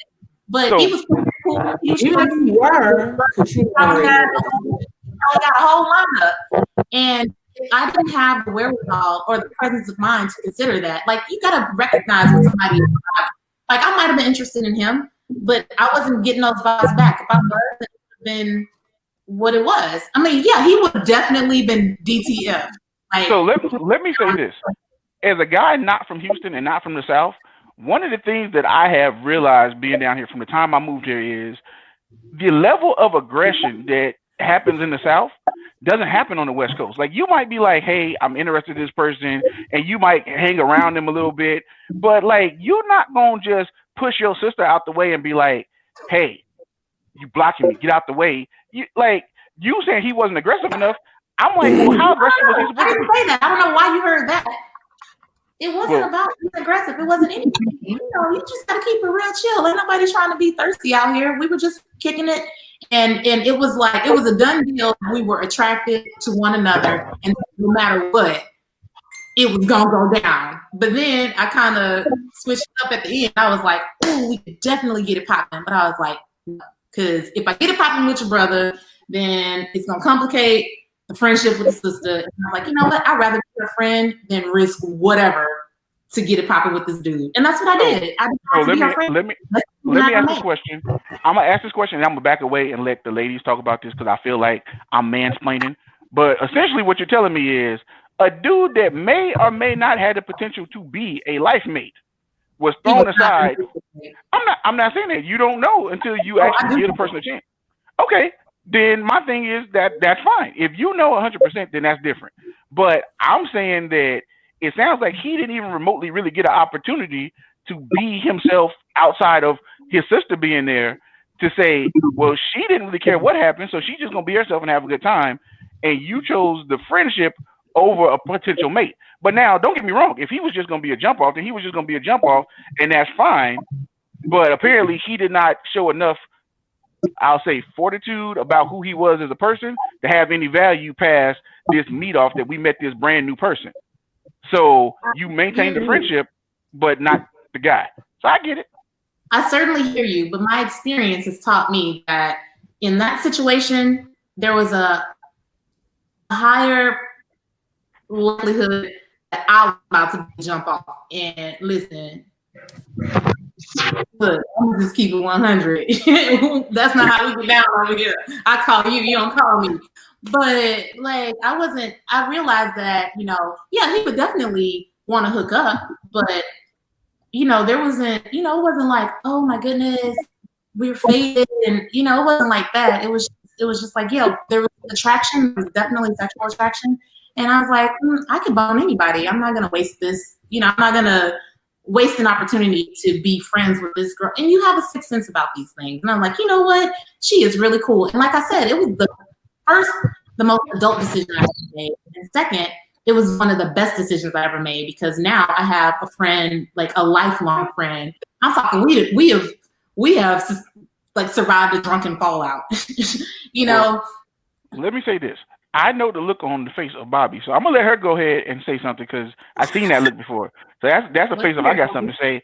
So Go ahead, say something. Or if you don't have nothing to say, I'll pass it on to somebody else. But you just had that. Let me say something real quick. I have my Instagram live on, so I just want to tell them I'm up here with Critical Hustle and the Happy Hour. The Happy Hour is going on because the conversation is good. So you guys jump on. It's on YouTube or Facebook. You can see my pin. It's right here. I'm so sorry I did a commercial.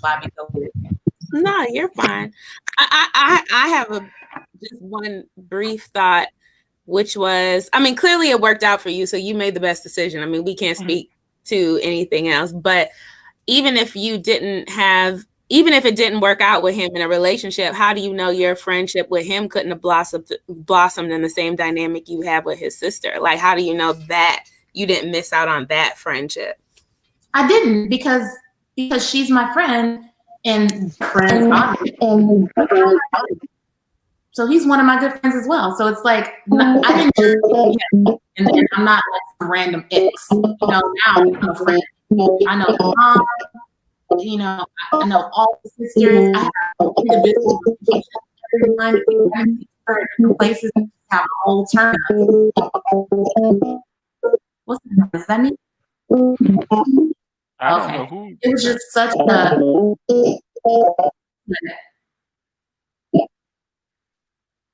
Oh, it was just such a.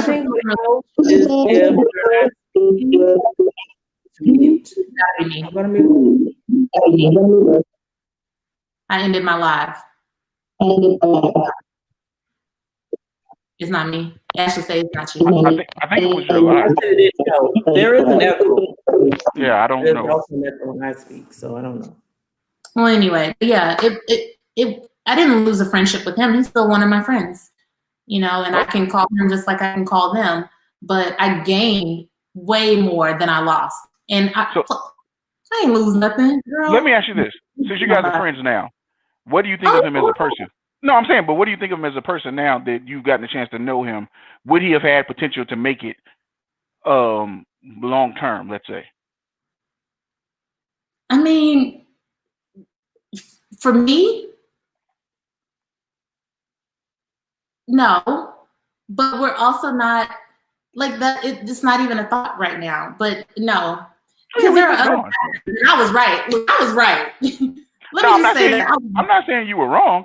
I'm just saying that one of the reasons why I wanted to have this discussion is because in a dating environment, single guys that I know don't really know how to approach women because there's a thought that you might come off thirsty or you might seem corny and again, like I said, being down south, I'm like, this is the most aggressive place that I've ever been. I remember walking on the Tiger Walk and I saw a dude be like, hey, and this girl turned around and walked back to him. And I was like, man, that would never work in California. You couldn't just hey a girl. She would be like, who you haying? Who you think you are? Where you from? You know why? And a whole thing would have broke off. Like, I'm from New York, and so I definitely. Oh yeah, it's foreign to me that my friends in New York will date on apps, and they're like, "Oh, you don't have any dating apps?" And I'm like, "No." They're like, "Well, how do you meet people?" I'm like, "It's going to the mailbox, like driving in my car." People have flagged me down to pull over, like in the grocery store. Like, I don't have a hard time meeting people. What I do have a hard time with is cat. So I'm not going to meet you on a dating app because I didn't get the first impression. I don't know if I like your cologne. I don't know if I just feel good around you. You can tell me anything on paper, and I don't know.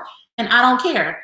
I have a mouth. I have 2 feet. I'll walk up to you and talk to you if I want to. Or if you are polite enough to say, hey, excuse me, or to try to get my attention, I am going to be polite enough to talk to you. And then I'll let you know right then and there, no or yes.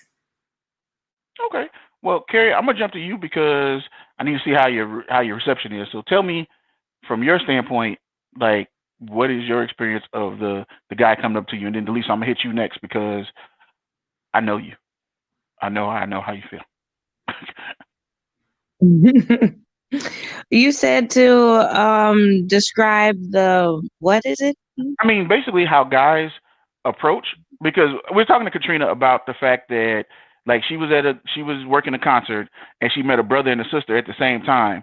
And in the course of knowing them, she thought the guy was attractive, but then she was like, you know what?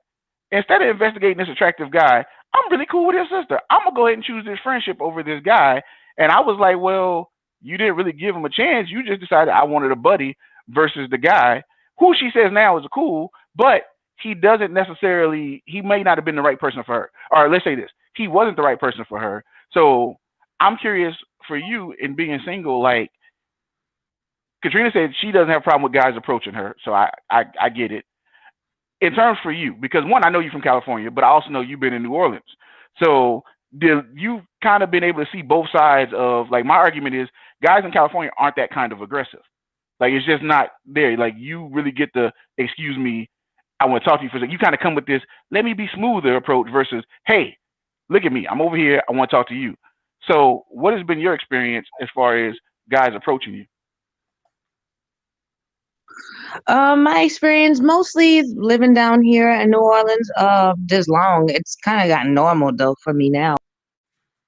Well, that was quick. Oh, I guess you'll be back. Oh, well, Delisa, what about you? What's been your approach to hearing how guys talk to you? Oh, hold on. Well, I don't know. She's back now. Yeah, so we're gonna figure this out. Go ahead, Carrie. I'm gonna let you finish, and then Delisa, I'm gonna get you because I want to know what you. Wait, John, I really can't even hear you. It's just so choppy. I don't know if you can hear me, but I hear you. I hear you fine. You just talk. We just sit here. You just talk. Go ahead. I can't hear you. Talk. Okay. Yeah.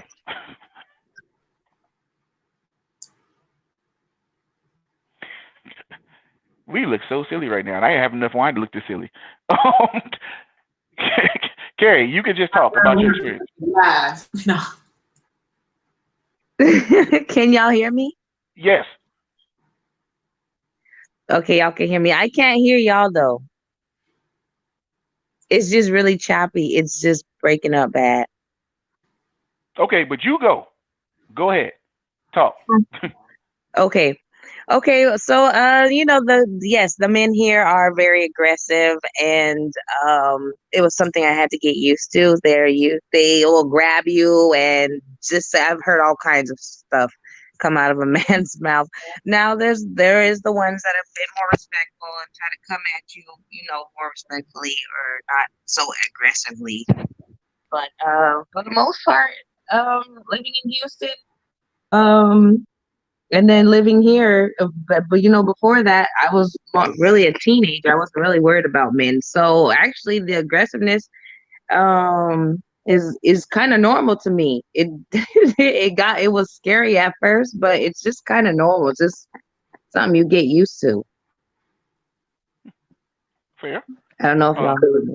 No, we heard you. You're good. You're good. Aggressive men just grab you and you be trying not to get kidnapped. I'm with you. I got you 100% with that. Delisa. Delisa, I think you muted yourself, or maybe I muted you. I don't know, but I tried to unmute you, so I think you muted yourself. And so, Delisa. Okay, I'm reaching. Delisa, that's you. Delisa. Tell us about your experience with the aggressiveness of the down south male. Because now I'm just transitioning this whole thing to aggressive down south men. Because I live down south and I want to help down south men figure out how to date. I think that's important.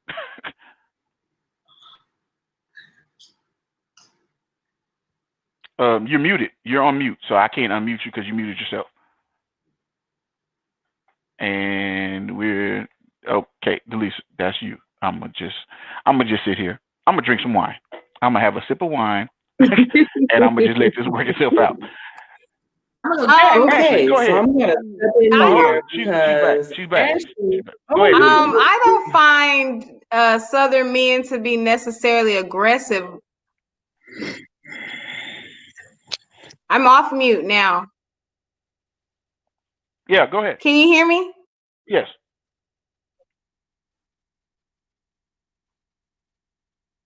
Can you hear me? When all else fails, give a thumbs up. Okay. I don't necessarily find Southern men aggressive. I think they just, say what's on their mind. They have manners, but they're not afraid to ask for what they want. I don't mind aggressive men, because I'm gonna be aggressive right back. However you approach me is how I'm gonna approach you. So if you step to me and you got the balls to come to me and say, all right, I want to sleep with you, you might and you might not. It depends on how I feel. I don't like being lied to or taken for a ride that I didn't sign up for. I don't mind aggressiveness. As long as you don't grab my hand and take me down the aisle and we get married the next day, be upfront, be straightforward, but don't be rude. I don't like that. I'm a Southern girl, so when you step to me, you got to come correct. Aggressiveness is not a big thing because I'm aggressive. I have a big personality. I appreciate honesty. Whatever you want from me, you better lay it out on the line. First conversation, because I quickly read people. I'm a people watcher and I pick up on things people say. So you better have your act together, or you better have your little situation tight, or whatever you coming with, because I will pull you apart. So I don't mind aggression. I'm aggressive. I'm a Gemini. So come on, step to me. Let's go. I'm gonna tell you what just sounded completely insane to me. Not necessarily because you, but you said I'm a Southern girl. So That's the view it. as a guy of a Southern girl is like, you know, Southern, like they're nice and sweet. And you was like, listen, you tell me exactly what you want to do. Yeah, I'm from California. I don't know anything about telling anybody exactly what I want to do. Like, we already assume that we know what we want to do. So now it's a game of, can I convince you that I'm the person you should do it with? And it never starts off with, listen, I'm trying to get you in the bedroom. Like, I told my sister as when she was younger, I was like, look, every guy you meet, his goal is to get you into the bed. Now the question is, how long is he willing to commit to that goal? Is it all the way to marriage? Is it 3 months? Is it 6 months? Is it whatever? Is it going to be the first night? But every guy, the pastor at the church who is single trying to find his wife in the church, his goal is to end up in a bedroom. Like, that's just the normal way of things, the way it goes. Now, is he going to tell that church, like, listen, I believe in Jesus, I love the Lord, but I'm trying to get you in the bed. So, is that possible? Like, he can't say that. Like, that's not what he's going to say to get you to that next place. Snoop, thank you for that one. That was a Snoop line. But the point is that it's interesting to hear that because, like I said, the view of the Southern woman is the belle, and you've got to, like, approach her differently and this. No. But I've been down here almost 20 years. So, yeah, No. you are 100% right. Once I got down here, I was like, No. well, wow. So you could just say that? You could just say that. That's different. That's so nice. No. There So are variations in the South. I'm definitely the belle. Like, you're gonna open my car door. You're going to excuse me, miss. You're going. I'm not walking to you. I'm not meeting you halfway. You get a No. It's a very.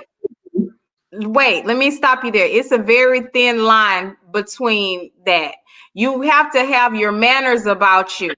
You have to be mannerable. You have to say miss and yes, ma'am, and speak to my auntie and open my door. But at the end of the day, don't lie to me.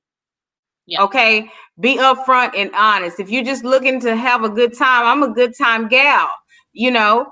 But I don't think every man is out to get that one thing, because let's keep it real now. All men can't even do that. So we gonna say that when you get older, you start to realize that there's something else on the table other than that. So I don't think that that's what all men are looking for. It just might be that he at that point in his life. You know, I don't mind you being honest, but at least have some respect about yourself. You know. You know what? That's all I'm saying. I'm not going to even say what the next thing came to mind. I'm going to let Ashley take it because Ashley's face made the same face that I wanted to make, but I was like, I'm a man. I'm not going to mansplain it. Go ahead, Ashley. You said all men were looking for one thing, and I disagree with that. I don't think that's true. They are 100%. I don't. Can I say this? I have 3 daughters, just like Bobby has 4. Just like I'm somebody's daughter, just like Bobby's somebody's daughter, Katrina's somebody's daughter, Lisa's somebody's daughter. Somebody plotted on you. Yeah. Okay? The man that I am married to admitted I wanted her to love me enough to not want to leave me. Listen, okay. Can I put my nerd hat on for a second? I'm putting my nerd hat on. I'm gonna just pour another glass. Enjoy yourself. Actually, we friends. You don't even know we're friends. Let's put the nerd hat on, okay? though we have the creature comforts of modern technology, we as human beings are very primitive. You want to make more of yourself. That is it. We have developed ourselves enough to want a career, and we want things and houses and cars and blah blah blah blah blah. Once you get to a certain age, women, our ovaries start talking to us. We ain't even initiate the conversation. They just start talking. There are things that we want as primitive beings. There are things that men want as primitive beings. That being said, sex is not a thing that just men want. And I think that there has been a extreme misnomer about that. And I think that's why a lot of women have a hard time of understanding where a man is coming from. I'm from New Orleans. I've had on a school uniform and have dudes be like, grown men be like, say, Slim, say, hey, you with the uniform on, hey, let me holler at you. I am clearly a minor, and it doesn't matter. But I digress. What I'm saying is, as human beings, the main objective of humans before modern civilization was just to survive and make more of yourself. For some strange reason, modern human beings feel like that part of us is gone, and it's not. And I think the problem is, especially with modern day human beings, is that you have to fight with the desire to have these modern things and your primitive self. So when a man is like, I want to have sex with you, you feel the need to say, well, don't objectify me. I'm more than just sex. Of course you are. But as a woman, don't you want that same sex? Yes. It's just like, especially being a Southern woman, growing up in a Southern Baptist, whatever, you have to be the woman that's like, be coy. And let them chase you, and you can't ever say you wanted to, and that lies and garbage. Let me tell you how irritated I get when I don't have sex. Again, like I told you, I am 6'2". Do you want 6'2" rampaging in your house? No, you don't. We have to be honest with ourselves. I think that's why a lot of times men and women have these issues. Men are not honest with themselves about who they are, and women are not honest about themselves about who they are. And so then we expect honesty from one another when we can't be honest with our own selves. So primitively speaking, it's okay as a woman to say, I want kids. It's okay to say as a woman, I want to be happy with someone. Like I said, and when I say modern day, I'm talking about just the past 10 years. You could do bad all by yourself, girl. And go get that money, go get that bag, and you sitting there with that bag in your house by yourself saying, I want a husband. And then everybody looks down on you because you say, I want a husband. Men, lately, I mean, y'all need to get yourselves together, but people look down on y'all when y'all say, I want to have sex. I want them draws. Nothing is wrong with that. Just like Delisa said, be honest. Be honest. I've had dudes tell me all the time, I ain't never had sex with a tall chick. He ain't gonna have sex with one tonight. It's okay. It's okay to be honest. It's okay to be aggressive. It's okay to be with whoever you are. It's whether or not I'm going to allow you to be in my space. Okay, I'm gonna put my church finger up. I have something to say. Church finger. First of all, everything Ashley just said is completely right. I don't disagree with anything Ashley said tonight. Ashley, I love you. But Delisa is my spirit animal. I feel like Black women, we freeze in age. I'm not going to speculate how old all of us are, but I can assume we're at a point where we can see a shift happening. We aging into a point where our sex drive is going up. And if we notice, well, they probably ain't going to tell us, but we are entering an age where men's sex drive starts going down, which is to Delisa's point. She right. People start settling down at this age in the men group. I remember something my dad said is, don't marry. Of course, I went against the grain, but don't marry nobody till he like 30 at minimum. And his kind of concept was they start, because men can have sex. They can have all the sex. They don't need a permanent sex. As a matter of fact, the first thing that men start talking about, my husband joked about this the other day, but the first conversation they start having is, when we get married, we don't have sex. So that's the conversation of, we know that's lies and propaganda. We like sex. We all just talked about that. But the point is that's the speculation. I mean, we all know marriage takes hits. That's just a fact. Like, life happens. We deal with shit, blah, blah, blah, blah, blah. Excuse my language. But the reality is that, and I know, Jerron, you obviously are a man on the line, but I'm sure you've had this conversation as well. Like, a lot of men start anticipating a change in their sex life because of marriage. They start looking for us for the other stuff. Who gonna, fulfill all those other voids? We at home in our bachelor pad, living our best life. We can stick around with every Susie, Jenny, whomever, but who making that home a home? And I don't even mean in the sense of who cooking and cleaning, but like who's fulfilling those needs. And I do feel like as they start looking at wanting to have sex, but I start thinking, because I know enough relationships now that I actually personally know, friendships in my circle, relationships I've had where plenty of people started at like 31 plus, 41 plus. Everybody started dealing with erectile dysfunction. She want to have sex, he can't have sex. Like, that's a real thing. That's not a outlier circumstance. That's like people ain't having sex and he's happy. He's like, why should I change my eating habits or go work out more or da-da-da-da-da? Because, I had my great time, but guess what? Like, I'm happy. I'm happy and fulfilled. You're filling all my other needs. We had a couple kids, or we had this, that, and the other. And you like, excuse me, sir. Like, people are like, so I say that to say that's why I feel like what she just said is they start looking for other stuff. And I mean, those are extreme circumstances, but they're not abnormal. But the point is they start looking for other needs to be filled, in my opinion, as they start looking for marriage, as they start aging and all that. I'm not from the South. Going back to the original point at hand now. I'm from the Midwest. And Jerron, I don't know about California. Y'all seem like the outlier over here because everybody aggressive. Chicago, Milwaukee, Minneapolis, New York, New Jersey. I done lived around, bounced around, traveled around. Everybody, hey. I've lived in Houston. I lived in Houston for several years. I lived in Atlanta now 8 years.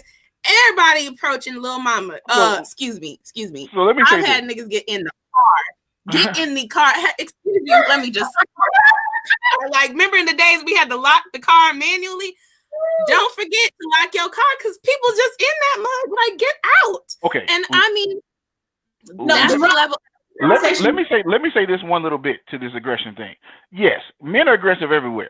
But when I say the difference is, like I said, I'm walking down TSU. This dude is gonna be an accountant. Like, the dudes that's that super aggressive, they in the streets. They in the streets. In the West Coast, they in the streets. They not like I'm in college trying to get an education. Maybe because y'all so laid back over there. I don't know. We assume a lot. I don't know what it's like in California outside of vacation in there, but we assume y'all are real laid back, and that's why they're. We're gentlemen, and we are people who bring flowers. It don't matter if I live in Atlanta, Georgia. I'm around the Black professionals. I've lived in Houston. I'm around the Black professionals. I don't see no distinction. It don't matter if you the man on the block. You could be the dough boy, or you could be the dough rolling the literal dough at the bakery. Everybody coming in your car, like everybody gonna snatch you up. They don't care. So let me say this before y'all jump on me. Let me throw in one quick thing. I just thought all the dudes was lame because I was from New Orleans and I had my homeboy was in Brooklyn. And North Carolina, I don't know what that was. That was just extreme Southern gentlemanness. And I was like, these people don't know how to treat a woman. But see, that's the thing about it. The thing about the South is that there is a balance of dynamics because of the Southern gentleman. But I can't speak to complaining because I like aggression, similar to Delisa. So my husband is the quintessential gentleman. All day, every day. But when he won me over, I'm like, so, I mean, just to be candid, like, So you gonna put me in my place, hand me up a little? Like, what you gonna do out here? And I mean, all jokes aside, but I needed somebody to really be firm, really be forward, really be whatever. And when he showed that, that was what was attractive. He was very outright, very, very forward. Forward is what a woman of a certain caliber desires. And honestly, I think our generation has provided that dynamic of women, especially Black women. Like, we ain't here for the ish. Like, we need you to just. But I think it's important to have intent. I think it's definitely important to express intent as a man. Like, you need to let a person know what you're there for, right? But to that same standpoint, there has been no point in my life my approach to a woman has been like, listen, I think I want to sleep with you. And I don't know how you feel about that at this moment, but I just want you to understand that this is what I'm trying to do. Because honestly, that's probably how I would say it. I'm probably not the, hey, little mama, let me holler at you real quick. That's not me. But I get what you're saying. Like, there is a point where I'm probably the most passive dater on the planet. Like, I'm interested in you and it's fine. Like, I'm going to let you know I'm interested and I have intent. Now, the balance comes in, if you go to a place where, like you said, you're not going to put me in my place, I'm not going to be that guy until you give me a reason to be like, listen, okay, I don't know what you're used to, but here's what we're not finna do. Like, I'm quick to go there. I'll be like, no, we're not finna do this.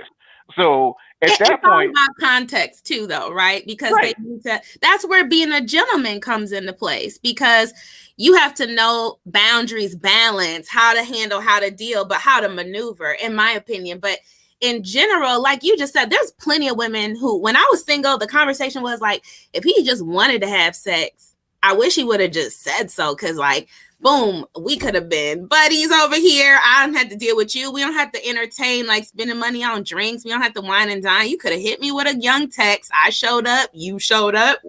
We got that in. We moved on. People want to hear that point. They're like, man, let me know what category you on. But so this is on guys. This is the thing. Now, this is what I tell any guy. If you're single, you have to understand how to read a woman's signs. Because there are women that will tell you that, look, you're not for keep. Like, they'll let you know you're not for keep. I'm cool with having a good time with you, but you're not for keep. And when you get that, you as a guy have to say, I'm not the guy for you. So we can have our time and have a good time, and that's cool. However, you should find whatever it is you're looking for if you're looking long term. And that's something that my father taught me. He said, look, women respect you for just being direct. Tell them what it is. And then he, of course, came with a mansplain of like, it's more women on the earth than men. So even if you lose one, there's going to be like 10 other ones that's going to go for it. It's baseball. You hit 2 and you lose 8. You still going okay. If you get to 3, you a Hall of Famer. You okay. That was his explaining of that thought process. Go ahead, Katrina, because you've been in it. Dating right now. Who's single and dating? Raise your hand. Nobody? Bueller? Okay. You kind of on your own. Carrie said thank you guys for there, but her phone she quit. She gave up. Phone was out, so she quit. Her, and we're glad that she is okay. For the single as in not married, because your girl is officially off the market. Hey. Congratulations to that guy. Yes, I was about to say, but I'm glad he feels the same way too. It's mutually, like, we feel the same way. But here's the thing. Okay, yes, we are definitely about the D. Ashley, you're absolutely right. Like, listen, I want the D. And I'm gonna tell you, look, you name a continent, I got an ex-boyfriend on it right now or who lived on it in the past. It's just, look, your girl has dated globally, millionaires, astronauts, and I'm gonna tell you, everybody wants the same thing. Now, how they approach it may vary, but you give it a little space, you give it a little time, and then you discover that, oh, you are universally trash in the same way. But that doesn't mean, like, actually laughing. Look, y'all, the Martell is kicking in. That cognac hidden, and I'm going to go ahead and tell you what it is. My Instagram live is right here, and they all know they trash. They know they trash. Look, I love you, but you're trash. We probably kicked it, and now I'm off the market, and you just found out. Sorry, baby. But look. Exclusive. Sorry, I should have put that through there. Exclusive, y'all. Katrina's off the market. Just letting y'all know. Okay, go ahead. Sorry. off the market. And I think, you know what? Based on my past dating experiences, I'm gonna go ahead and say it. I'm off the market completely. Like, this is it. I'm done. We out of here, baby. Catch me next year when I start posting them photos. But for the time being, no, yeah, they all want the same thing. And the one thing you have to tell yourself, no matter what, because people, I'm trying to be diplomatic, but it's late. I had about 3-4 of these, and I brought it with me to the table, so I'm just gonna go ahead and be straight up.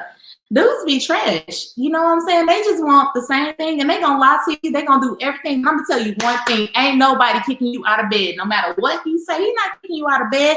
But don't let that be the thing that makes you stay. Don't let it be the thing. If he gives you a headache, baby, let it go. He not calling you like you need him to. He's not texting you like you want him to. He's not attending to your needs. Let that go. You getting your Valentine's Day gifts before or after Valentine's Day? Baby, no. You arguing with his girlfriend? Baby, no. Let that go. We not doing none of that. None of that. And listen, since I was 13 years old, baby girl ain't been doing none of that. None of that. And I didn't have, look, I could show y'all some pictures. I just got cute. I wasn't always cute.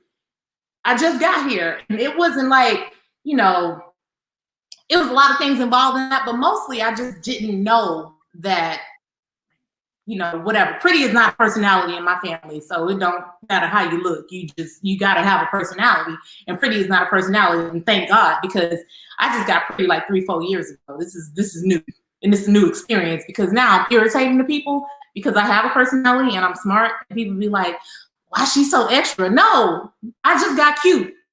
I'm not extra. I didn't know that you could achieve cuteness. I thought you were just permanently ugly. I really did. And I'm talking like, man, my teeth just became friends. No braces, no nothing. They just decided to get together.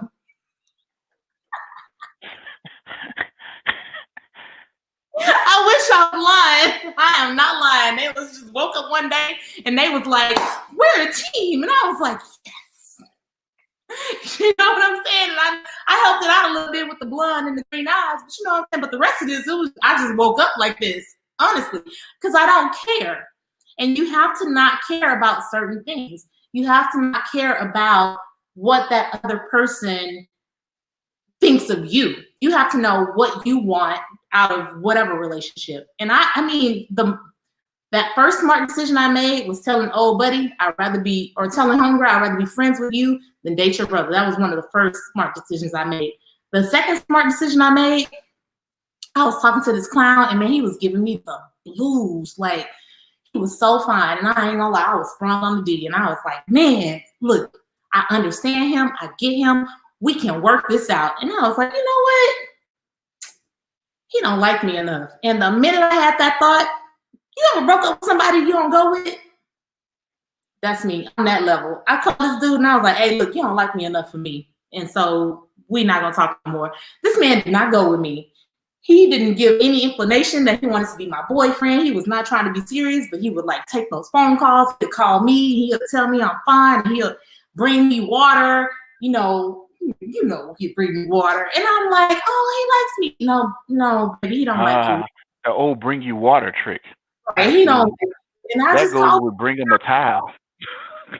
But I called him up and I said, hey, you don't like me enough for me. And he wanted to argue. I was like, look, this is your out, buddy.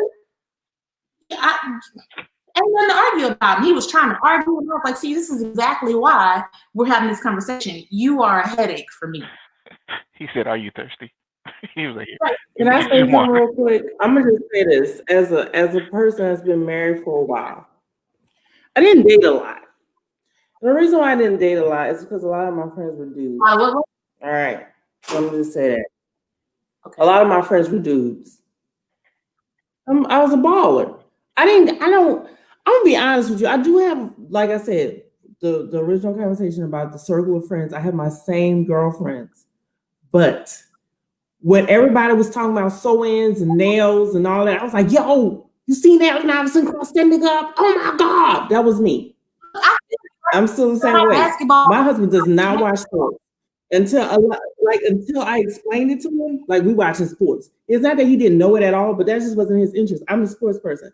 What I'm saying is, it's all about what you accept and what you know. Just like I talked about the kids. No. I am here to testify. No, that is not it. We have been telling people it's about what you accept. It's about what. No, some people are just shit. They are just trashy people. Well, what I'm saying, no. I think you're missing what I'm saying. Is even when you know that person is no good, right? Even when you know that person is no good, and you still, it's what is it that you're willing to accept? What I'm saying is, I'm not willing to accept a whole lot. Okay, I got married when I was 24. Okay, I've been married the whole time. Now, when I got married, I was 24. My husband was 22. Okay, it's about what you want. If you know what you want, it doesn't matter what point in life you are at, you want it. Okay, be it good or bad, you want it. Okay, again, I'm the oldest. I have a sister that's 13 years younger than me. There are times where I just look at her and be like, girl, word, that's what we're doing right now. That's cool. But that's what they are willing to accept. Now, if you're not willing to accept a whole lot, like me, I'm not willing to accept a whole lot. Either you're going to be for me or you're not. Okay, so that's just my deal. But when it comes to men, okay, again, I'm going to speak societally and all of society. There's this new movement of trying to get rid of toxic masculinity, right? So we're going to make a man be understanding to women and all this other stuff. So when the Me Too movement came about, and I kept hearing non-verbal communication. First of all, I love men. I love them so much. I love, especially Black men. They're so chocolatey and delicious. Non-verbal communication is not something that they're good at. You know why? Because they ain't good at verbal communication. I can tell you right now, I don't like when you do this. I don't like when you do that. I don't like when you do this. And they're going to be like, so what you had said to me was, see, I wasn't really listening to how you talk. This is the deal. You know how they talk about love languages? Everybody has their own love language, right? Love languages. Okay. I think what men and women need to understand, men and women, women and women, men and men, whatever, you have your own love language, right? Anytime that person can speak your love language to you, that's your person. There are going to be things about your person that you ain't going to like. I love my husband from here to the moon, but if that nigga ain't moody, goddamn it, that's a moody somebody. But guess what? I'm willing to accept his moodiness. There are a lot of women in this world that's not willing to accept his moodiness. But my husband, boy, that boy fine. But when I tell you that boy fine, I mean, he's fine, but he's a good husband. He's a good father. He's a good provider. He listens. He helps. He cares. He's loyal. These are things that were important to me. They may not be important to anybody else. My husband to me is like that guy. And to somebody else, he may just be trash. No, but those things were always important to you. And, you know, there are people that those same things are important to, but they're just not, you're not that person for them. I'm here to speak for the single and dating and all of that. Like, baby, but that all goes together. Okay, so I didn't have more than half the bottle. So what I'm saying is, my husband and I work because we were friends. Be friends first. People always want to rush and be like, let's date. Let's date. Be friends. Friends, you can do all that and you can still not mesh well together. What I'm saying is, if I don't tell you anything else, listen, Auntie Katrina told you, do not settle. I don't care how old you get. People like, you're going to be an old maid. You won't have no babies. Because I've gone through several. I'm not saying anything about settling. Well, no, here's the thing. You can be friends with that person. This is what I do with my husband. When I met my husband, I was in another relationship. And it wasn't when we met, we were meeting and dating. We were working in the same space. And they had men at the same place that was trying to get at me, but I always was like aloof because I was in a relationship. That was one. Two, I hung out with him. We went and played volleyball. We went and got a beer. We went and hung out with him. If I can't stand how you treat service staff, if I don't like how you talk to people, you know what I'm saying? Like, pay attention to these things. A lot of women are so, especially when you're older. When you're younger, see, I was younger. So I had that wiggle room. I didn't have to worry about does he have his stuff together and all this other stuff. When we got married, I was 24, he was 22. So having your stuff together, that's like what? Like not living with your mama? Like, I don't know. I can't even think that far back. So a lot of us, and I'm talking about people who are not in committed relationships, when we start dating, we're dating. It's romantic. And you just forget about the friendship part of it. You forget, you get infatuated and he smell good and he fine and all that good stuff. But you don't be friends when that's your home. Like, I married my homie because there are days that you don't feel like that love is there, but my friendship is there. I can hang with my homie. And there are a lot of us, we have stopped, we think compromise is settling. Compromise is not settling. Yes, that part, Ashley. I want to jump in, if you don't mind, and support what you said, because Katrina, I can see I might be wrong, but you kind of tunneling in a little bit because I feel like you're like, no. And I don't disagree with you or Ashley, because I got married at 22, but I also got divorced at 30.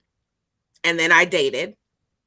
And then I'm a year into my new marriage. So I've been solid at both sides, where I was in a marriage young. None of that other stuff mattered. Like you said, Ashley, kind of like the stuff that you thought mattered. And for you, it worked out well. Mm-hmm. For me, I came from grandparents was married like 72 years. And then before that, they dated like 6 years. So they were together 80 years. You know, my parents are still married. So I just heard marriage takes work. Marriage takes work. And honestly, if I look back from what I saw, I mean, my grandparents and my parents are great couples, but the generations are different, the needs are different, and the work was different. Therefore, for me, I was just like, I'm not in love necessarily, but I settled, is my point. Like, he is a decent person for what this looks like right now, right at 22. And it takes work, so eventually things are going to work out, blah, blah, blah, blah, life moves on.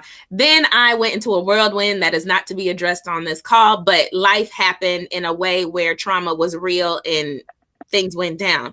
So I would say settling can take you there on new levels, which is why I was very specific, right, as a professional who is successful with children in the dating realm now. I know my worth, I know my value, and I know what's at stake.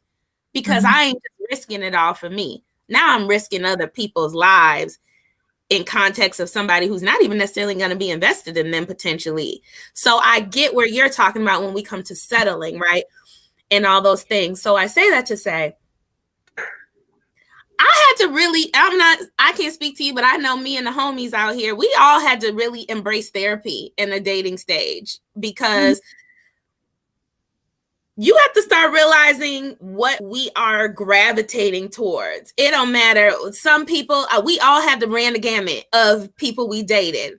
Whether you made this, whether you lived here, whether you were trilingual, whether you spoke cocaine. I mean, there's a lot of different type of people out here in these streets, right? Like there are. But if you start finding yourself in a pattern of, you got to start at some point. You're like, okay, y'all are trash. Why do I keep gravitating towards semblance of trash? Like, there is not that they're not to take ownership, but the reality is, we got to start realizing: are we eliminating the ones we don't want to make compromises for? Right, compromise, because we could be alone and be happy forever. And if that's people's choice, that's their choice. I know I wasn't meant to be alone. I'm meant to edify somebody. I'm meant to be edified. I need that. sexually, emotionally, professionally, in every capacity. Yes. Therefore, for me, that was my need. Some people are like, I want what I want the way I want it. And but for that, I won't be in a relationship, and that's okay too. But we can't start slaying the world of y'all all are like this, therefore I'm just not, y'all aren't for me, because the reality is there's somebody saying the same thing about you. Like everything about you is perfect, but yes, they are in both of you find their butts. Yes, I would love to jump in here. I know, Jerron, you want to say something, but this is the perfect segue. I would love to say this.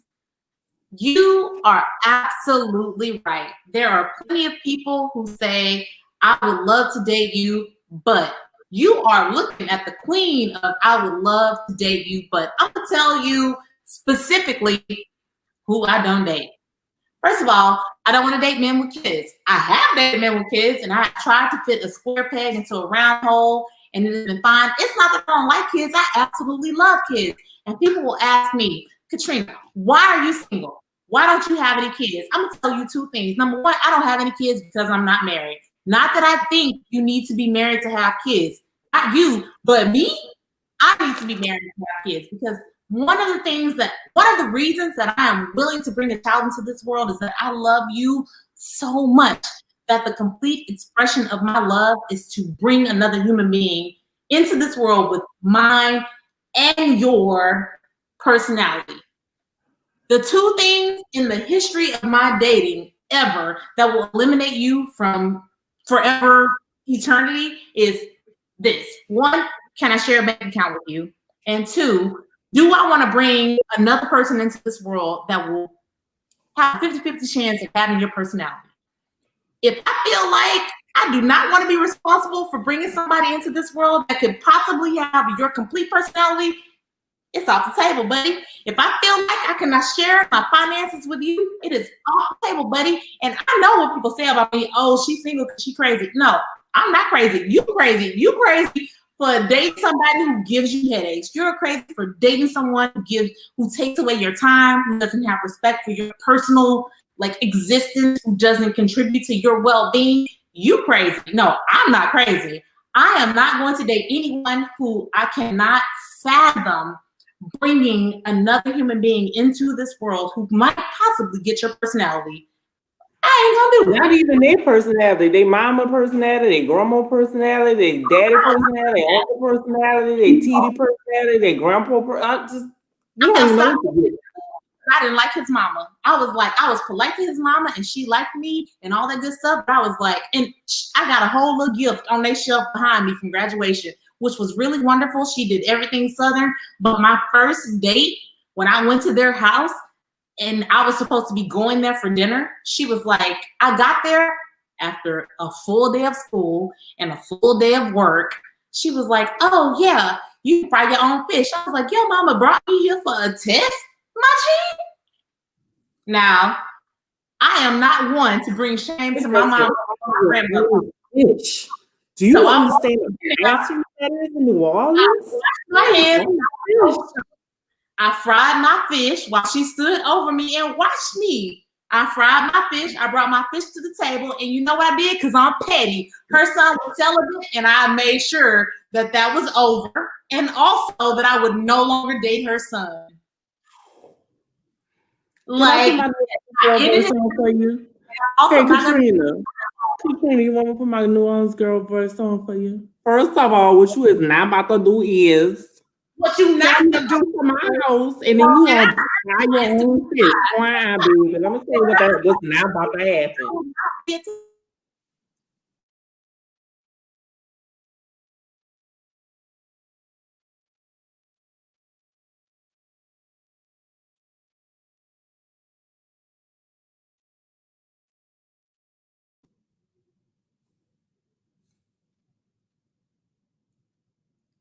I think Jared has successfully muted everyone's mic.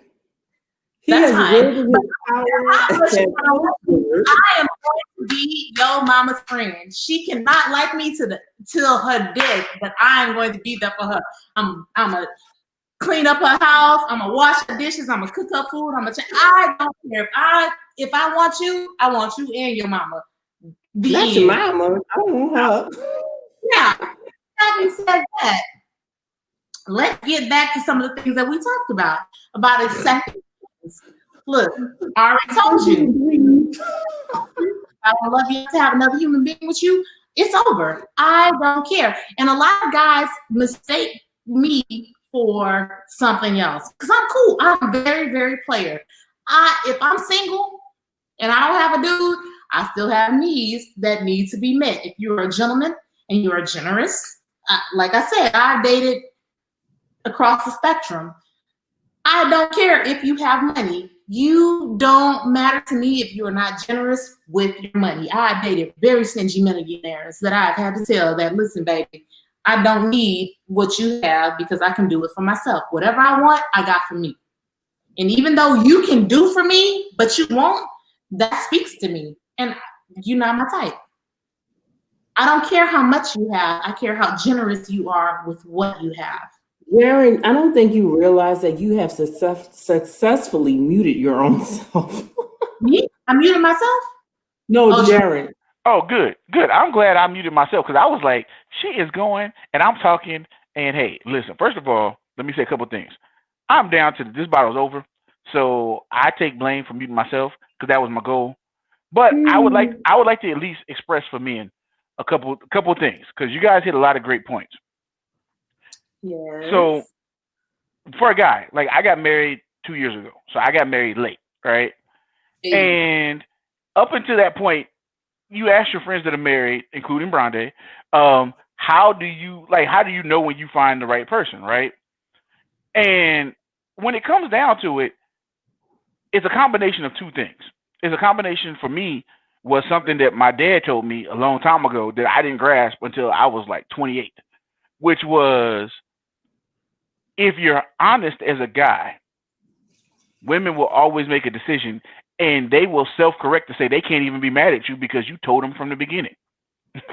I didn't understand that until like 28. And at 28, I consciously decided that, you know what? There's nothing wrong with telling a woman, hey, I'm into you. I enjoy spending time with you. However, I'm probably not the right guy for you. I am probably not the guy that you want to be with. However, if you want to spend time together, I'm 100% for that. I'm 100% for you.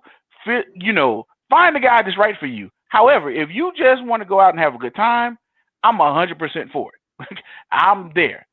And what I like to be, but I probably hold on. I'm a married man. I'm not out here offering D. I wasn't out offering D. I'm just saying if you want to go to church and you want to pray and have a church person and meet the Lord, then I'm all for meeting the Lord and having dinner and brunch. I'm for that. That man said meeting the Lord and having dinner and brunch. No random D thrown to anybody randomly. So no, I'm not going to co-sign that. I'm solely committed to having a boyfriend, and so I can get D on the regular. Now, here's what that means.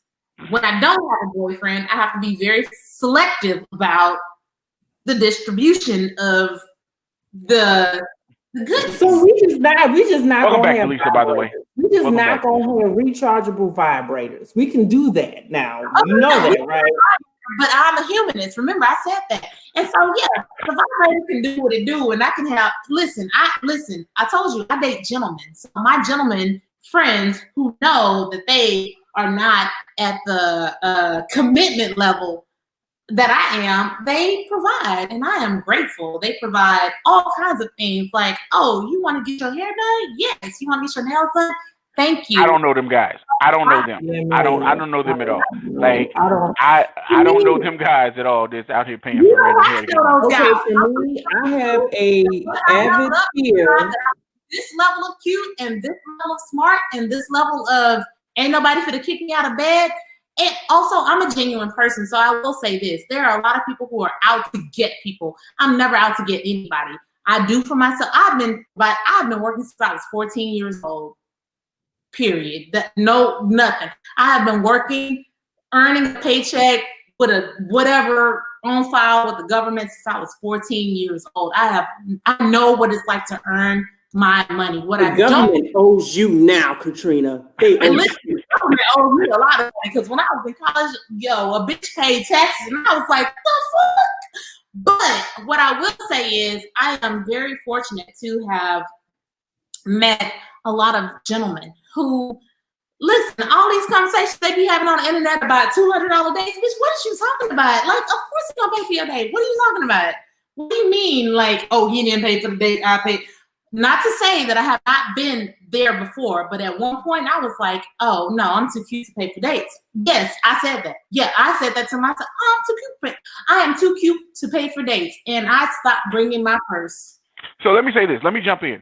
The day that I realized that my wife was different, because as a guy, I expect to pay for all dates. I just come out and I'm like, look, no matter what we do, I'm gonna pay for it.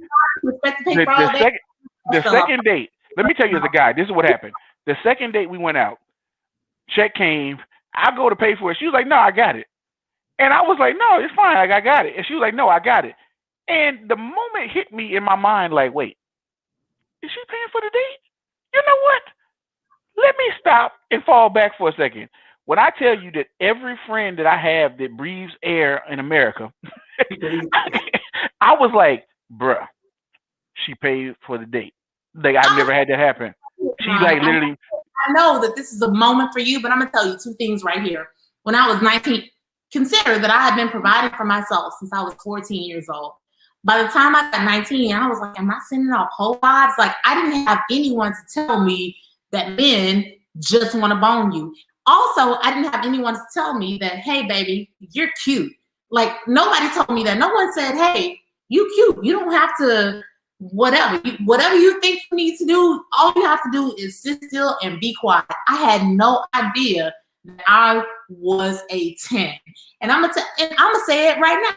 You fucking right. I'm gonna say it right now. I'm a 10. I'm a 10 and beyond. I'm a 10 because my homegirls told me I'm a 10. I'm a 10 because I think I'm a 10. I'm a 10 because everybody tells me I'm a 10. And I know that might eat at some people. Oh, well, I'm a 10. So it's a lot of stuff that I don't have to do. Unfortunately, I have a personality.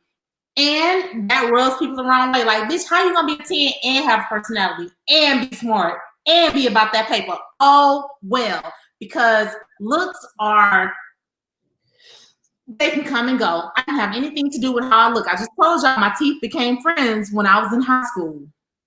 Didn't know that was gonna happen. They just got together. And I want to go with this. I don't even know what to say, so I'm gonna shut up. I'm gonna mute myself. Y'all go ahead. They're not exclusive, and I'm gonna say this. Wait, no. Went through for me, no matter what, I always stand out because again, I'm over 6 feet tall. Right, and I'm tall. I'm not like you would have been my friend because I'm about 5'7" and I'm 6 feet in heels, so we would have been cool. But also, a lot of my friends are real tiny, so when we go to the club, I have to really drop it low. But what I'm saying to say is, you know, people didn't like I didn't have anything else to go on, but the fact that, you know, I work hard and I provide for myself. And all I heard when I grew into dating, because I didn't have any role models for dating, I didn't have anyone to teach me how to date. As a matter of fact, when I was like, really, like, because I'm saying this as a parent. I'm going to say this as a parent. I've had this conversation with my husband a lot of times, and it's like when our girls get a certain age, we gonna let them date. And I'm like, they gotta learn how to deal with the opposite sex. So when it comes to dealing with the opposite sex, the reason I think what helped me a lot was I had a lot of guy friends, and I think I had a lot of guy friends too. But your guy friends can't teach you things about guys. They can, but it's not in their vested interest, and that's okay. Who's gonna teach you that? Okay, no so one. listen. Some girls are lucky enough. I'm gonna tell you like this: every girl in my family has been lucky enough to have some girl pull her aside to tell her how dudes are. I was 22, crying when some dude was trying to bone me, and I was like, "What is it? Like, do I just give off whole vibes?" And he had to tell me. We discussed this. Like everybody, every woman. That like, okay, just like my husband said this out loud. You got somebody's daughter, somebody's gonna get one of our daughters. So the thing is, listen, If you know what it's like to be 22 years old and not have nobody tell you what dating is like, when you become a parent, a mother, and you have a daughter, you gonna give her the game. That's what you should do, because like our parents say, I want you to be better than I was. I'm gonna give my kids the game. And I already told my 8-year-old daughter, love is not hearts, forming in your eyes and your heart beats out your chest and birds start fluttering over your head. That's not love. Love is giving birth to a child and having your husband have to wash your ass. That's love. We have to teach our kids better. Ashley, the thing is like, Ashley, I'm sorry to cut you off, but you just hit something that caught me. And as a guy, I got to interject. Did you say having children and having your husband having to wash your ass? Like, am I going to have to wash your ass when the baby comes? Okay, let me tell you what happened with me. I'm sorry. I went into labor and I was at 36 weeks. And it was like, oh, you're preterm. And they gave me some medicine to stop my labor, which made me sick as a dog. Like, I'm throwing up, I'm sick. Then I kept telling my doctor, I have a massive headache, which was my pressure going up. I ended up with preeclampsia. Preeclampsia is when you have extremely high blood pressure at the end of your pregnancy. When I finally went to the hospital and they was like, we don't have to take the baby, they didn't tell me why. They told Brian Day, but they didn't tell me why. What happened was I almost had a stroke. So they didn't tell me anything. But as you've been in labor since Friday and you had the baby on Saturday, so that means Friday night I didn't have a bath. Saturday night I didn't have a bath. And I just didn't give a shit. I just want to be clean. And then they want to hand you this wet, nasty baby. I don't want it. Everybody need to take a bath. So I told the nurses, I really want to take a bath. And it was like, listen, we don't want you in the shower alone because you're so full of medicine. And I was like, and I stink. So they said, well, if you feel like if you can't do it, just pull the lever and we'll come in. Well, at that point, Bronny had came in and all of a sudden I'm in the shower and the whole world turned gray. And I had to have a C-section. So Ava, my oldest, was due March the 10th and I had her February the 18th and she was 10 pounds. So they gave me a C-section, and when they cut you in half, moving side to side hurts. So in order for me to retch around, because I got a dunk, in order for me to retch around the dunk, I couldn't do it. So Brian had to wash my butt. But the reason why my butt needed to be washed was his fault. So of course you're gonna wash my ass. No, that's fair. I'm just in the middle of the complete tirade, I thought to myself, did she just say that Brande had Brande? First of all, let me apologize to Brande. Sorry for putting your name out here and being an ass washer. But it was the wife. It was your wife. It was your wife's ass, so it's different. It's like it hits different when it's your wife. You didn't look at it. You didn't synced it. You didn't been behind it. You didn't touched it. You didn't smacked it. What's wrong with washing it? No, nothing. Nothing is wrong with nothing is remotely wrong with washing. It's just, as a person who doesn't have kids, like, I honestly listen to you guys in terms of like what it's like to go through labor and have kids, because I want to be the best husband that I can be for my wife when that time comes. Don't look at the baby coming out. If they say, "Oh, she's crowning," don't look at that. If they given a C-section, please don't look at that. Brande, for whatever reason, felt the need to do both. Because I had 2 C-sections and then I had a vaginal birth, non-medicated, which was, oh Lord Jesus. So I wouldn't recommend that. That's one. 2, men, listen to me. Listen to me. I'm gonna get up and close in person with you. Hi, guys. Do not watch your wife be mutilated. Okay, don't do it. Don't watch your girlfriend, your wife, your girl, your ride or die, whatever you want to call her. There is nothing you can do. Okay, you yourself will be traumatized watching something this big come out of something this big. Don't do it. Okay. Don't do it. You will be traumatized watching your wife girl, ride or die, baby mama, whatever, get cut in half, and they take her innards and put them on the side of her and then take the baby out. Don't watch that. Okay, they put a curtain up for a reason. The husband I had said that he wanted to make sure they was doing it right. I don't know what medical school he went to, but I didn't want to watch that. He's really talented. And then when I was in labor with the last baby and pushed her out, they was like, "Mom, do you want a mirror?" Fuck no, I don't want a mirror. I don't want to see my own mutilation. I don't want to see it. Just give me the baby after you clean it, and they give it to me. There's like, Mom, do you want to breastfeed? Yes, I would love to breastfeed a clean baby. That baby's slippery. I'm gonna drop it. I don't feel like it. Just wash it off. So let me say this. Let me throw in this. So I want to say a couple of things. I'm gonna wind it down because you guys are giving me 2.5 wonderful hours of your life, and my goal was to get through this bottle, and I was committed, and the bottle was done. Let me just tell you, Snoop Dogg has made a wonderful. If you get a chance to go out there and drink that 19 Crimes red wine, because it hits different. But now, I just want to say that it was confirmed because I got a text message. There are people watching that don't necessarily want to be in the chat, but sent me a text message of a guy that I know really well, like a brother to me, and he said Ashley is right. Like, you don't want to see that. So I want to go on record and say that as much as I thought I would watch, I'm gonna go with sticking with the words of Ashley B, as well as my friend who sent me that text message, because I don't want to be traumatized. I love the Lord, and I love my wife, and I love. Listen, I don't want to have to go see a psychiatrist over the fact of like, but I just can't. I can't figure it out. But I'm gonna say this: the trauma that he experienced watching men, listen now, has nothing on the trauma that we experience. I cannot tell you when the dream stopped. Like I said, I had 2 C-sections. I had a 10-pound baby via C-section. I had a 12-pound baby via C-section. Then I had a 10-pound baby vaginally. Let me tell you the trauma that you go through. The dreams don't stop for years. Like I'm talking about 1 and 2 years.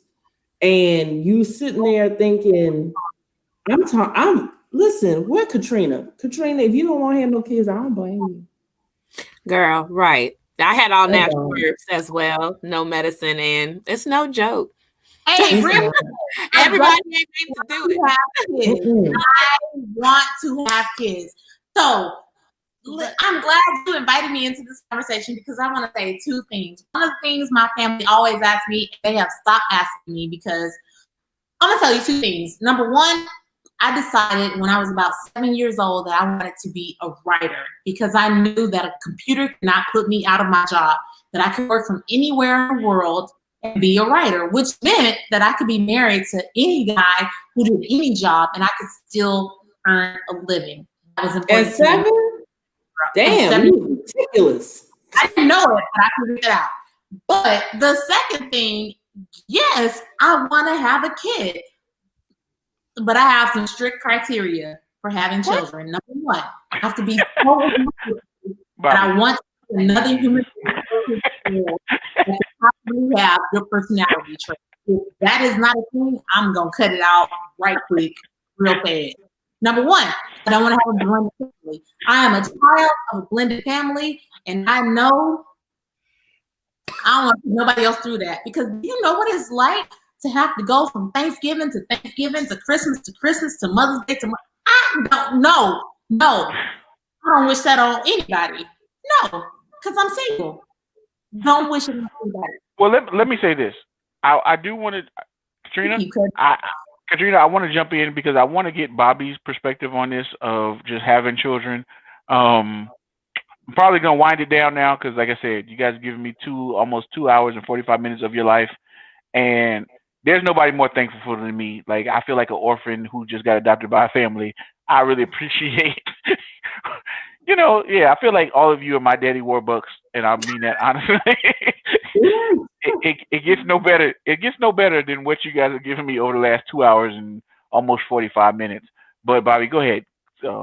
say some things, tell people where to find you. If you need an entertainment lawyer, I'm gonna just be real. She's my favorite entertainment lawyer because she's entertaining and she's definitely about that work. Thank you.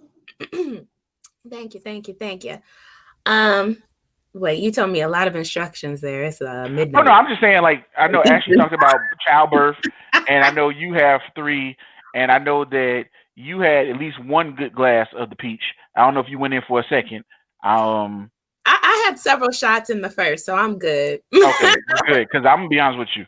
This bottle is probably great. I got like let me show you. I got this much left. And I'm proud of myself because I don't like red wine. But anyway, go ahead. I didn't even know Snoop Dogg wine existed. Let me tell you, I don't know where I've been in this year. I was like, Hakeem from Empire is on drugs now. Amber Rose got a tattoo on her forehead. Like, so much happened. And I was somehow stuck in protest politics and pandemics out here. I didn't know all these things happened. But anyway, I didn't know Snoop had wine. I'm lost. Last time I heard, if Baby Shark or Elmo ain't on the track, I don't know nothing about it. Girl, I don't know nothing. That's how I feel. I'd be like, I've learned from my kids. They the ones who introduced me to TikTok. I was like, dang, we're here now where kids tell me things exist. It's a sad day. I'm high. But it's so unfortunate. It really is. I thought I was still youthful. I remember high school very clearly. I mean, I mean, it's just a sad day. But I guess, I mean, I'm a hybrid of everybody who's been on this call the whole night. So I mean, I have constantly understood everyone's viewpoint. I can respect yours, Katrina. And I mean, I didn't come, I'm the product. I was born into a blended family, but I was the child of both parents. So my experience, and my parents were the only parents who served as parents for all the kids in the house. So I can't blame you for that. I felt like a terrible person being the one to break the mold and getting a divorce. Man, getting a divorce was traumatizing. But honestly, traumatizing my kids was more traumatizing. So for me, I had to do what I had to do. I realized, just to be real, just for a small nugget in this marriage, that I never even had to deal with going through real marital stuff because I was going through so much life, like just trauma beyond trauma beyond trauma. And while we've both grown and elevated from that at this stage, I mean, people can be a great father and a terrible mate. And I'm a walking Lifetime movie network. So my kids, if it means we have to swap holidays and combine schedules, and it is what it is, I do not regret it. You know, I love the little humans I have. There was a time where I can honestly say, candidly, I did regret it. And I can say, if I could do it all over again, the answer is hell nah. But now I look at them, I see exactly who they are, why they are here at the timing they are. I see the man that I have brought into their life who complements perfectly with the father they have. I see who he serves in their life, who he serves in their life. And my situation can't be any different. I don't regret anybody who doesn't want it, but I also am glad that I took the leap. I took the risk I took now, and I'm better for it. I took the decision I took then, trying to follow what was tradition. And you're right, settling ain't that. It's not where it's at. It wasn't healthy. It was worth it, but it wasn't healthy. And so as a result, my ministry, my testimony is different. It serves a different purpose than maybe what it was supposed to. But at the same time, maybe that's exactly the purpose it was deserved to serve. So I can't really speak to whatever it is. All I know is I connect to the people I connect to for the experiences I have, and you will do the same. So I really can't, I can't speak against your sentiments. You know who you are. You know your worth. You know your value. You know what you deserve. Go get yours. I'm with Ashley, though. I mean, look, 10 seconds, literally on my wedding day, my tooth cracked. I told the story on my Instagram live recently. I felt my tooth wiggling. Now, I already had a crown on my tooth from a skiing accident. Yes, I'm from Minnesota. And yes, I skied. Yes, Black people skied. But I had an incident, so I already had a crown from when I was young. It cracked the wedding day. Literally had to be, I'm toothless. Like right now, they had to pull my tooth, and then I had to get Invisalign to get my tooth. So my husband, I'm out here like, but hair started falling out from stress, and my brother died in the midst of it. And my husband got the realest me that real can be. I have lost 4 family members in this 1 year of us being together, like intense relationships. Ain't nobody got time for perfection. Do I still come home and fuss? I fuss today walking through the door. I mean, life is going to be lifing. But at the end of the day, to have somebody pick up the pieces, to have somebody tell me how gorgeous I am with or without a front tooth. You know, we're women. You know what I'm saying? We're young women at that. They ain't nobody can say that they can survive like dramatic and traumatic, even just the physical shifts that we go through and not be impacted. And that doesn't even speak to the emotional things that we're overcoming. So you're talking about you've been alone and basically caring for yourself since you were 14. You got to find somebody who can basically submit to that, who can deal with that, who can encourage that and implement that into your future. And that's what everybody needs. Everybody needs to be able to round off your edges, soften you where you need to be softened, but sharpen you where you need to be sharpened. Because the realest thing ever is iron sharpens iron. And if you don't have that as a mate, what do you have? So don't settle. Be willing to compromise. That's the only thing I stand on. Understand that it gets deeper than surface level stuff. And I think that's where we all have to resolve beyond kids, because whether you want to have kids or not, this is a statement for the man, because we're talking to everybody right now, right? And everybody does not want to have kids. Everybody does not desire traditional anything. So the facts of the matter is, you got to do what works for you. We ain't here to tell you how to do it. Things are working for us. Some things aren't working for others. You'll figure it out. Like he said, I'm an attorney. Just to button me up. I am located in Atlanta, Georgia. I'm also licensed in New York. I practice entertainment, real estate, contracts, transactional law. Y'all can find me on Attorney Mommy, as you see on Instagram. Bobby Hill on Facebook. You don't really want to follow me on Facebook, though. I don't know if I'll accept everybody. So Instagram is where it's at. But I'm glad that all of y'all got to hear us talk. I see a lot of complimentary comments in the section over here, and I know we didn't address all of them, but we kind of were real, right? We were like as real as I think all of us could be, especially I didn't know anybody coming in. I appreciate getting to know fellow gorgeous queens on the line. So it's always a lovely conversation when you meet people across the board from different perspectives. We definitely all have our differences. We definitely all have our similarities, but it was really dope talking to y'all, you know. Thank you. I mean, good. I'm glad you started winding it down, because I'm gonna be honest with you, this bottle of wine, red wine, hit like about 5 shots of Jameson. So I'm sitting here just like, I'm gonna be cool and just chill out and love my wife after this is over. But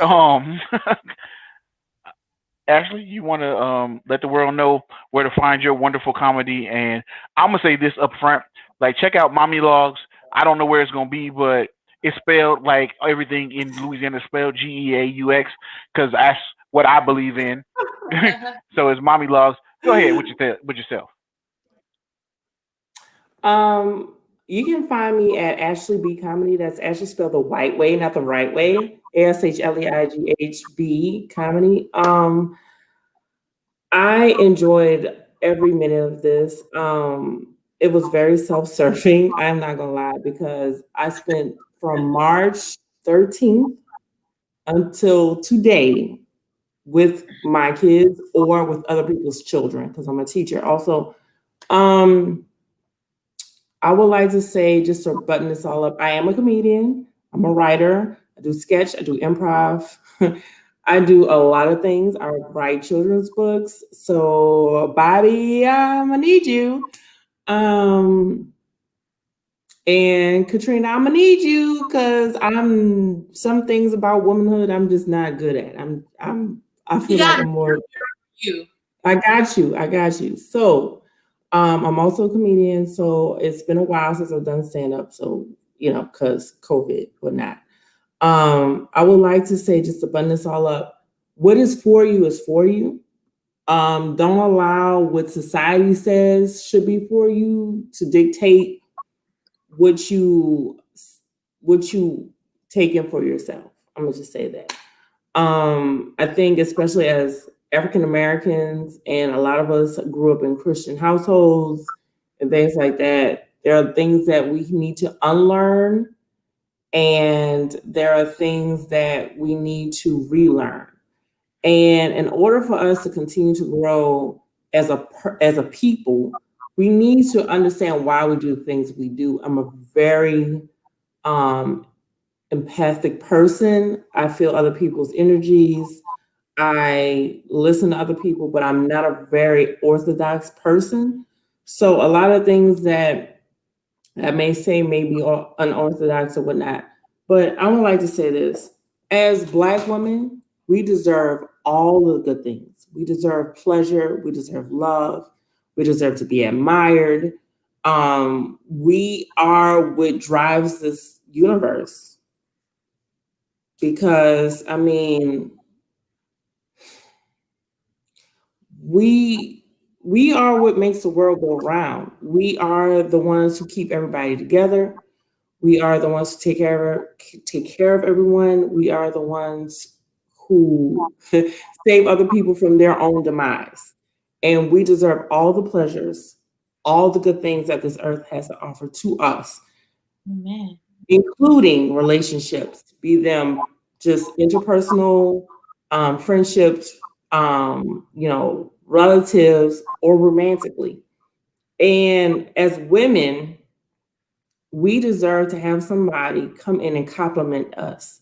Not everybody wants somebody that's going to save them. Not everybody wants somebody that has that typical masculine quality, which is, I'm going to change the oil, I'm going to take out the trash, whatever. My husband does all those things, but he will also take hair down. He will also wash dishes. He will also cook a meal. Mm-hmm. So I think, when I'm sorry, Coast, because I always call you Coast. But when Coast asked me to do this, my thought process was to let everybody know that what is for you is for you. There are a lot of generalizations of what sex is, what relationships are, what marriage is. And I can tell you right now, since I've been married, I have never had so much good sex in my life since I've been married. And when people say when you get married, sex changes, you have less sex, that's lies and absolute garbage. Also, Black women are not two-dimensional. We are multifaceted women. We all do different things. And if it were not for us, the earth would cease to exist. I'm just say that. We demand and we demand respect, and we should expect it, and we deserve it. And the fact that Black women don't feel protected by society, the fact that when we speak up, we are deemed angry, or we talk too much, or whatever. This forum, thank you, Coast, gives us the opportunity to show everybody that we're not just one thing. Hell, I'm one person, and I'm just on this call. I have been an old lady and a ghetto New Orleans chick. So I just need y'all to see that we can be different things. We deserve to be different things. We deserve to have good things, and we deserve to be treated well. Be it that you have children, you're married, you're single, you're career, whatever. We deserve good things. Also, again, I'm a comedian. You can find me at Ashley B Comedy anywhere. I have had a whole bottle of wine, so therefore I am super into all the heartfelt things. The end.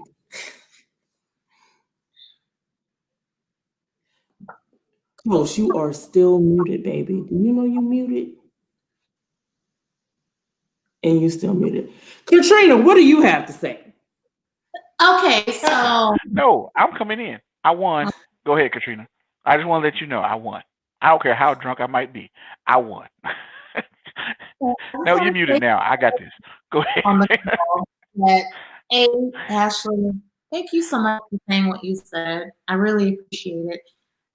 B, you didn't win, Sharon. Sorry. There was no way you could win. It was like stacked against you. It was all of us against you, and we were winning, and we already knew that. But the last thing I want to say is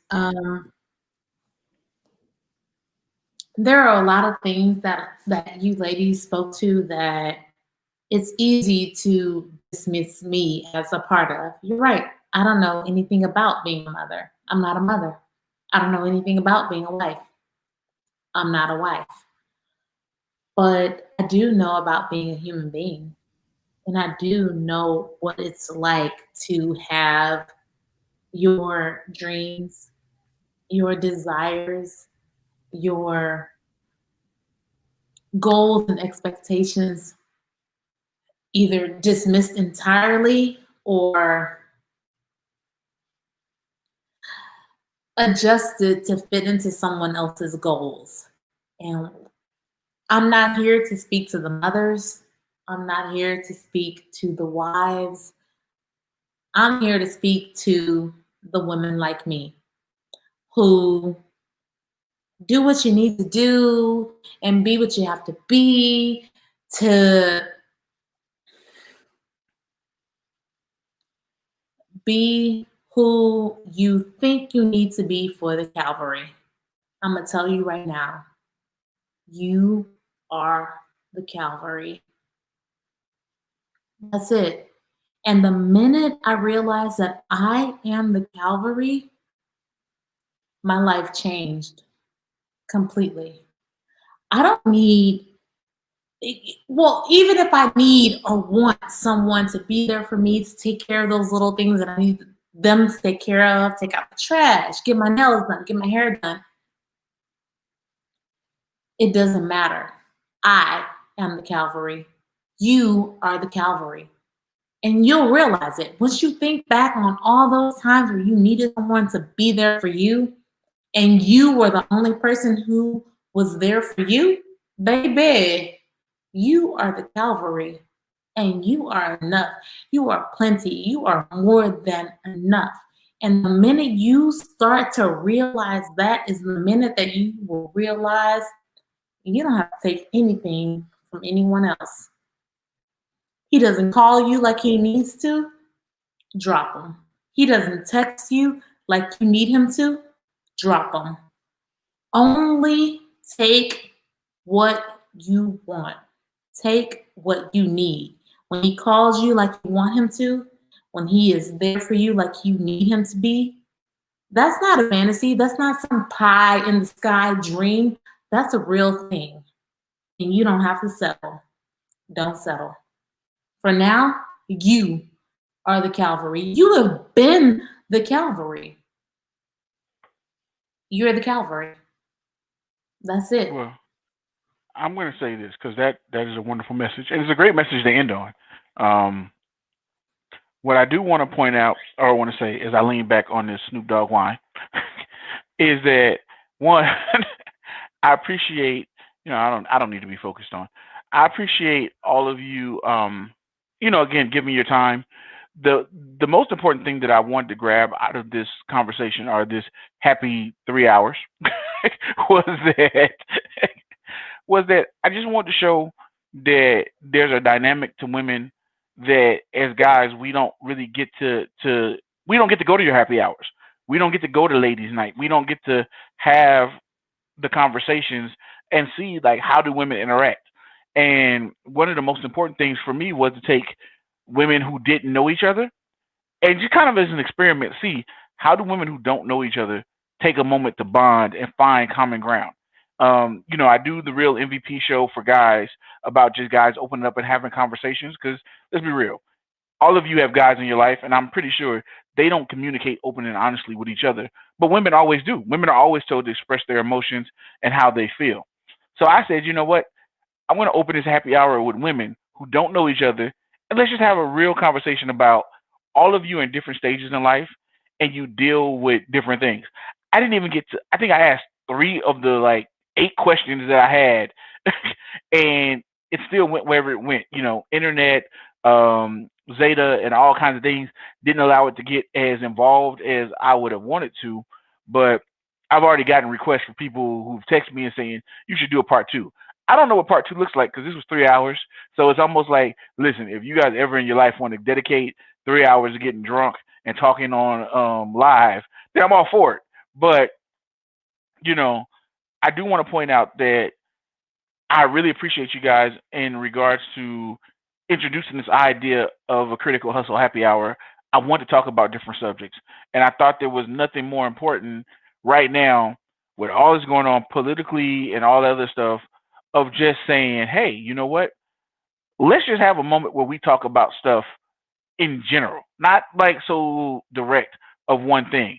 Now, I will say this for next week's episode, I'm 100% going to be about the politics because somebody's going to be mad and somebody's going to be upset, and I'm going to be all about being in the middle of it because I don't care who wins.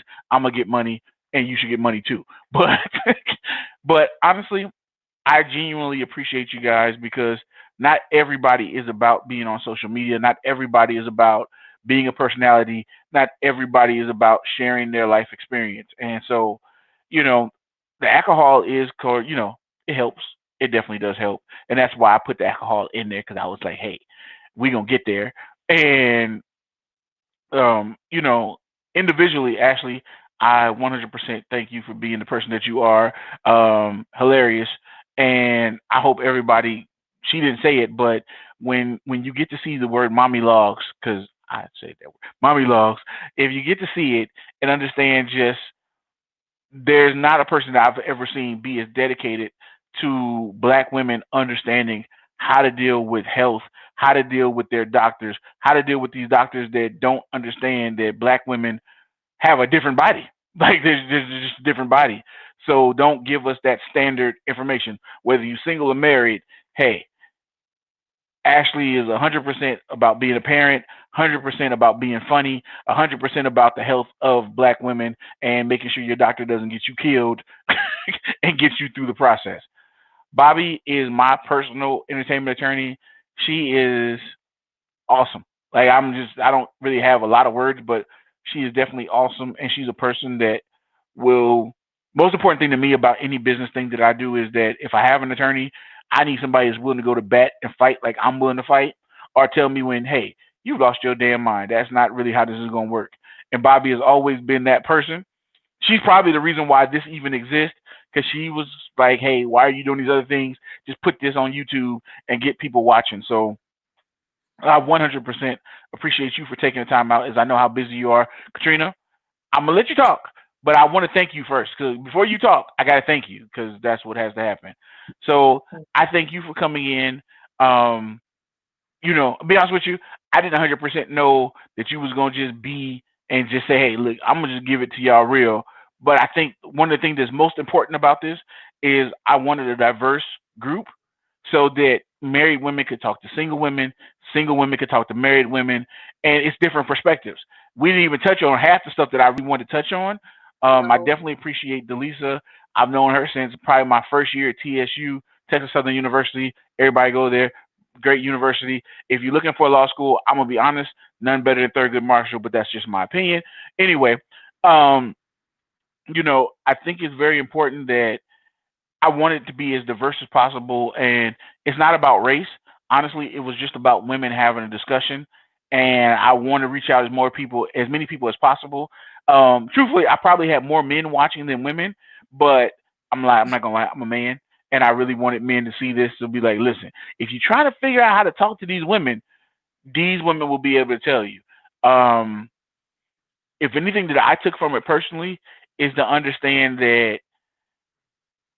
I'm not going to say understand because I didn't learn this new, but there's a value to every woman that comes into your life in general. And sometimes the hardest thing is being able to understand what they go through and how to acknowledge what they go through.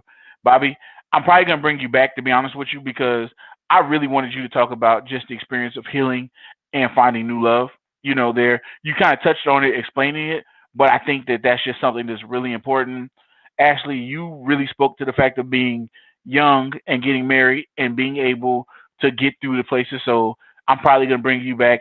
Maybe one day our happy hours will be one on one. What I realized is I got to get you drunk before we start, because if I get you drunk before, so I might have the meeting time at 7:15, and then we're gonna drink our way to 8, and then at 8 we just gonna hit the ground running because I know we lost a lot of people, but to be honest with you, this 3 hours probably helped a lot of people. If they tune in to watch it, I'll probably create it to where it breaks down so that just people don't have to sit here and watch 3 hours of information.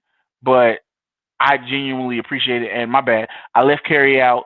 I know that New Orleans was an issue. I hope that she's willing to come back because I 100% did know she had some things that I really wanted to touch on. So I said all that, and I probably talked, and I guess I should have been last. But Katrina, please, if there's anything else that you would like to say, and maybe you said it already, but I'm gonna be real with you. I had a bottle of Snoop Dogg wine. Snoop can probably infuse all kinds of stuff with this because I'm happy that Snoop gave me a wine that makes me feel like 5 shots of Jameson. But I'm never gonna drink a bottle of wine again. So next time I see y'all, I'm really gonna hit like 5 shots of whatever hard alcohol I want and just chill the rest of the way because this was an effort and an energy. But I done it. I done it. I just done it. Yeah, I see you actually, but you came in second. No, So, I'm about I don't know, half a bottle. No, I'm about. oh no, you win, Katrina. You win. I'm gonna be honest with you. Ain't nobody kept this real with you with the alcohol. You won the alcohol contest. I just drank with you, but you have won. I just want to let you know that I 100% appreciate your honesty, your openness, and your direct of how you felt. Now, I don't know what you're gonna hear tomorrow. I can't tell you what you're gonna hear from tomorrow from your friends, but you kept it real, and I definitely would have all of you back. Um, I don't know. I'm probably gonna have to do a part 2 of this because I just feel like we didn't touch on a lot of stuff. But seriously, I thank you all for being here tonight and giving me your Friday.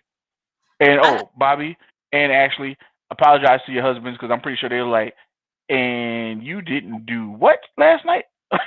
So I 100% appreciate you guys. I mean, I know Brian don't care because he understands the message, but hey, you got through a whole bottle of wine. When's the last time you got through a whole bottle of wine on your own? Ashley, that's for you. Bobby, you only needed 2 drinks. You only needed 2 drinks because his alcohol was like 14% on the Snoop. So you was already past me before I started. But again, I do thank everyone for coming and again, Ashley B Comedy. Is it Ashley B Comedy for your okay, Ashley B Comedy. Definitely you want to check her out. If you're in New Orleans, look for her because I promise you, I will not lie to you about funny. She is 100% funny on stage. She's 100% funny. I'm gonna make sure you guys see how funny she really is. Bobby, I'm gonna need your help in making sure the world sees how funny Ashley is. But Bobby again is, if she don't know the answer, she gets pissed off that she doesn't know it, and she will 100% go find the answer and then tell you how you're doing it wrong. That's why I love her for everything that she does because I've been wrong many of times, and that's how we develop new things. Katrina does a great job of marketing. That's her bag. If you don't learn anything else from Katrina at this point, learn that if you see a pretty face, that's a 10 because she told you it's a 10. That she's gonna 100% keep it real with you. You may have to give her a few drinks, but she will let the filter down and give you all the information that you're working from. So again, I appreciate Delisa, Bobby, Katrina, Carrie, Ashley. Thank you guys. I don't know how I'm gonna edit this, but I definitely appreciate it. And I'm gonna end with that.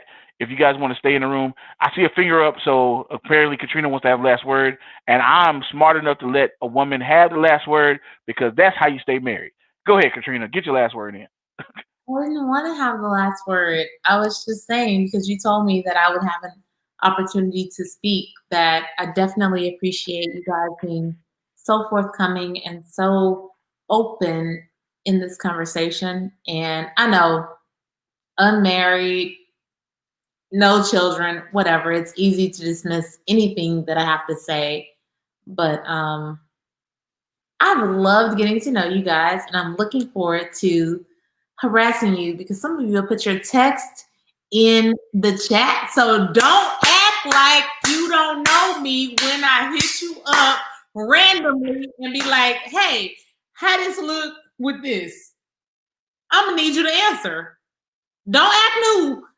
And I feel like Ashley's not gonna act new, but Bobby, I feel like you might act new, and I'm gonna text you twice. I'm gonna be like, Bobby, how these shoes look with this shirt, with this dress? She ain't gonna act new. I'm a co-sign the fact that she 100% is not gonna act. Don't ask me. I don't have no fashion sense. Don't ask me. You're gonna be looking jank. I don't even care. I'm very transparent. What you see is what you get. So I don't need to know your actual opinion. I just need to know that you're here for me. And so when you ignore my 3 text messages, just know that when you ignore my FaceTime, you're going to get 2 extra FaceTimes, and I'm going to call Jerron and be like, hey, Bobby good? And then... I'm be real. She done gave out numbers that ain't nobody exchanged yet. Ain't nobody exchanged their number. She done FaceTimed everybody, and she going to... Listen. Yeah. So works. I'm gonna just put it out there and let you know. I also teach in the daytime. I have 3 kids, so a lot of times my husband be like, "Babe, so you ain't dead, right?" I'm like, "Nah, I'm good. I just couldn't answer my phone." I just want to let you know that either way, I still love who you are. I'm gonna text you at 5:30 a.m. I accommodate to my friend's schedule, so I know that you on the 5 a.m. team. My mama on the 5 a.m. team. Hold on. Let me interject and save you a lot of heartache. I don't agree with you should text them at 5 a.m. because Ashley's from New Orleans. You text her at 5 a.m. You gonna meet a whole new Ashley that you didn't know existed. You gonna meet the 6'2". I played college basketball Ashley, and the coach just made me run 3 miles down the road.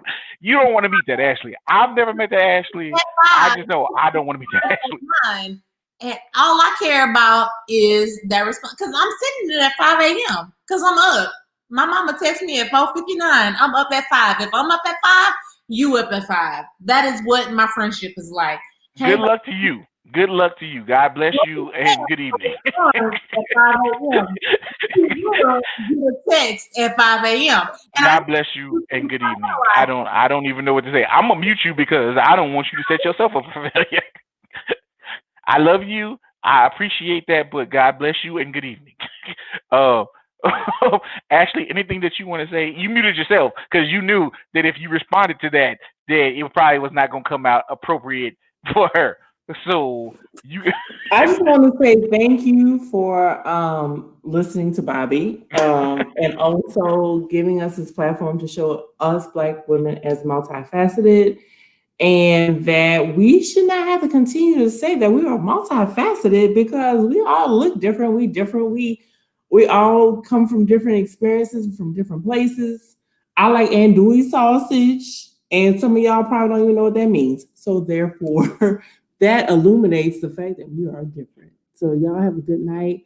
I appreciate all of y'all. I appreciate your experiences. I appreciate your insight.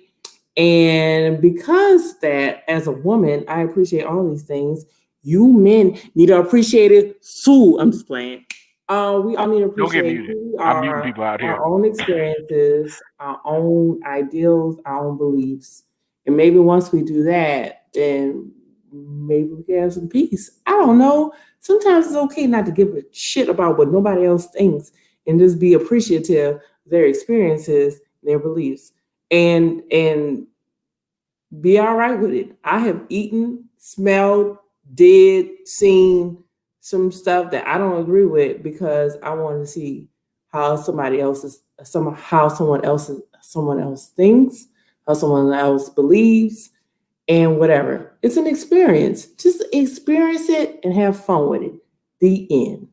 Ashley B. Comedy. Holla at your girl. Bobby, I'm going to let you come back in and say something magnificent and positive, and then I'm going to get out of here because you muted yourself, and I have nothing else. So I have to, be the muter. So Ashley's muted, Katrina's muted. It's on you. Unmute yourself and go wild with it. I have Not much else to say outside of the fact that I think it's amazing that you put this on. Thank you for giving us this platform, like we've all already said. I look forward to talking to y'all in the future and bringing in more people, watching what you do with this. So thank you for the opportunity. Thank you. I got to check one thing because I don't know if this is true or not, and truthfully, I'll be wrong if I do this. Katrina, you have Katrina Mechelle on there. Is that how that's spelled? Because I don't remember. But is it M-E or M-I? Katrina Michelle, like Michelle Mabel. And also, I just want to. All right. I'm going to go ahead and sign off on that because I don't even know where we're going now. The liquor has kicked in. This is what you get. This is I'm gonna just single myself out. This is what you get at a Critical Hustle Happy Hour. You don't know. I mean, next week I definitely want to talk about what's going on in the world. I don't know who's gonna be the guest because I haven't reached out to them yet, but I can literally promise you, if we get to the level of alcoholism, because I just messed that up. But if you get to the level of alcoholism that we have touched tonight, I can guarantee you, whether you support Trump or whether you support Biden, because I'm going to just give you a timestamp, this might be the most hilarious moment in the life of YouTube history. So tune in next week. I'm going to have some guests. We're going to drink. We're going to say what you're sipping on, and we're going to have a good time. Thank you all.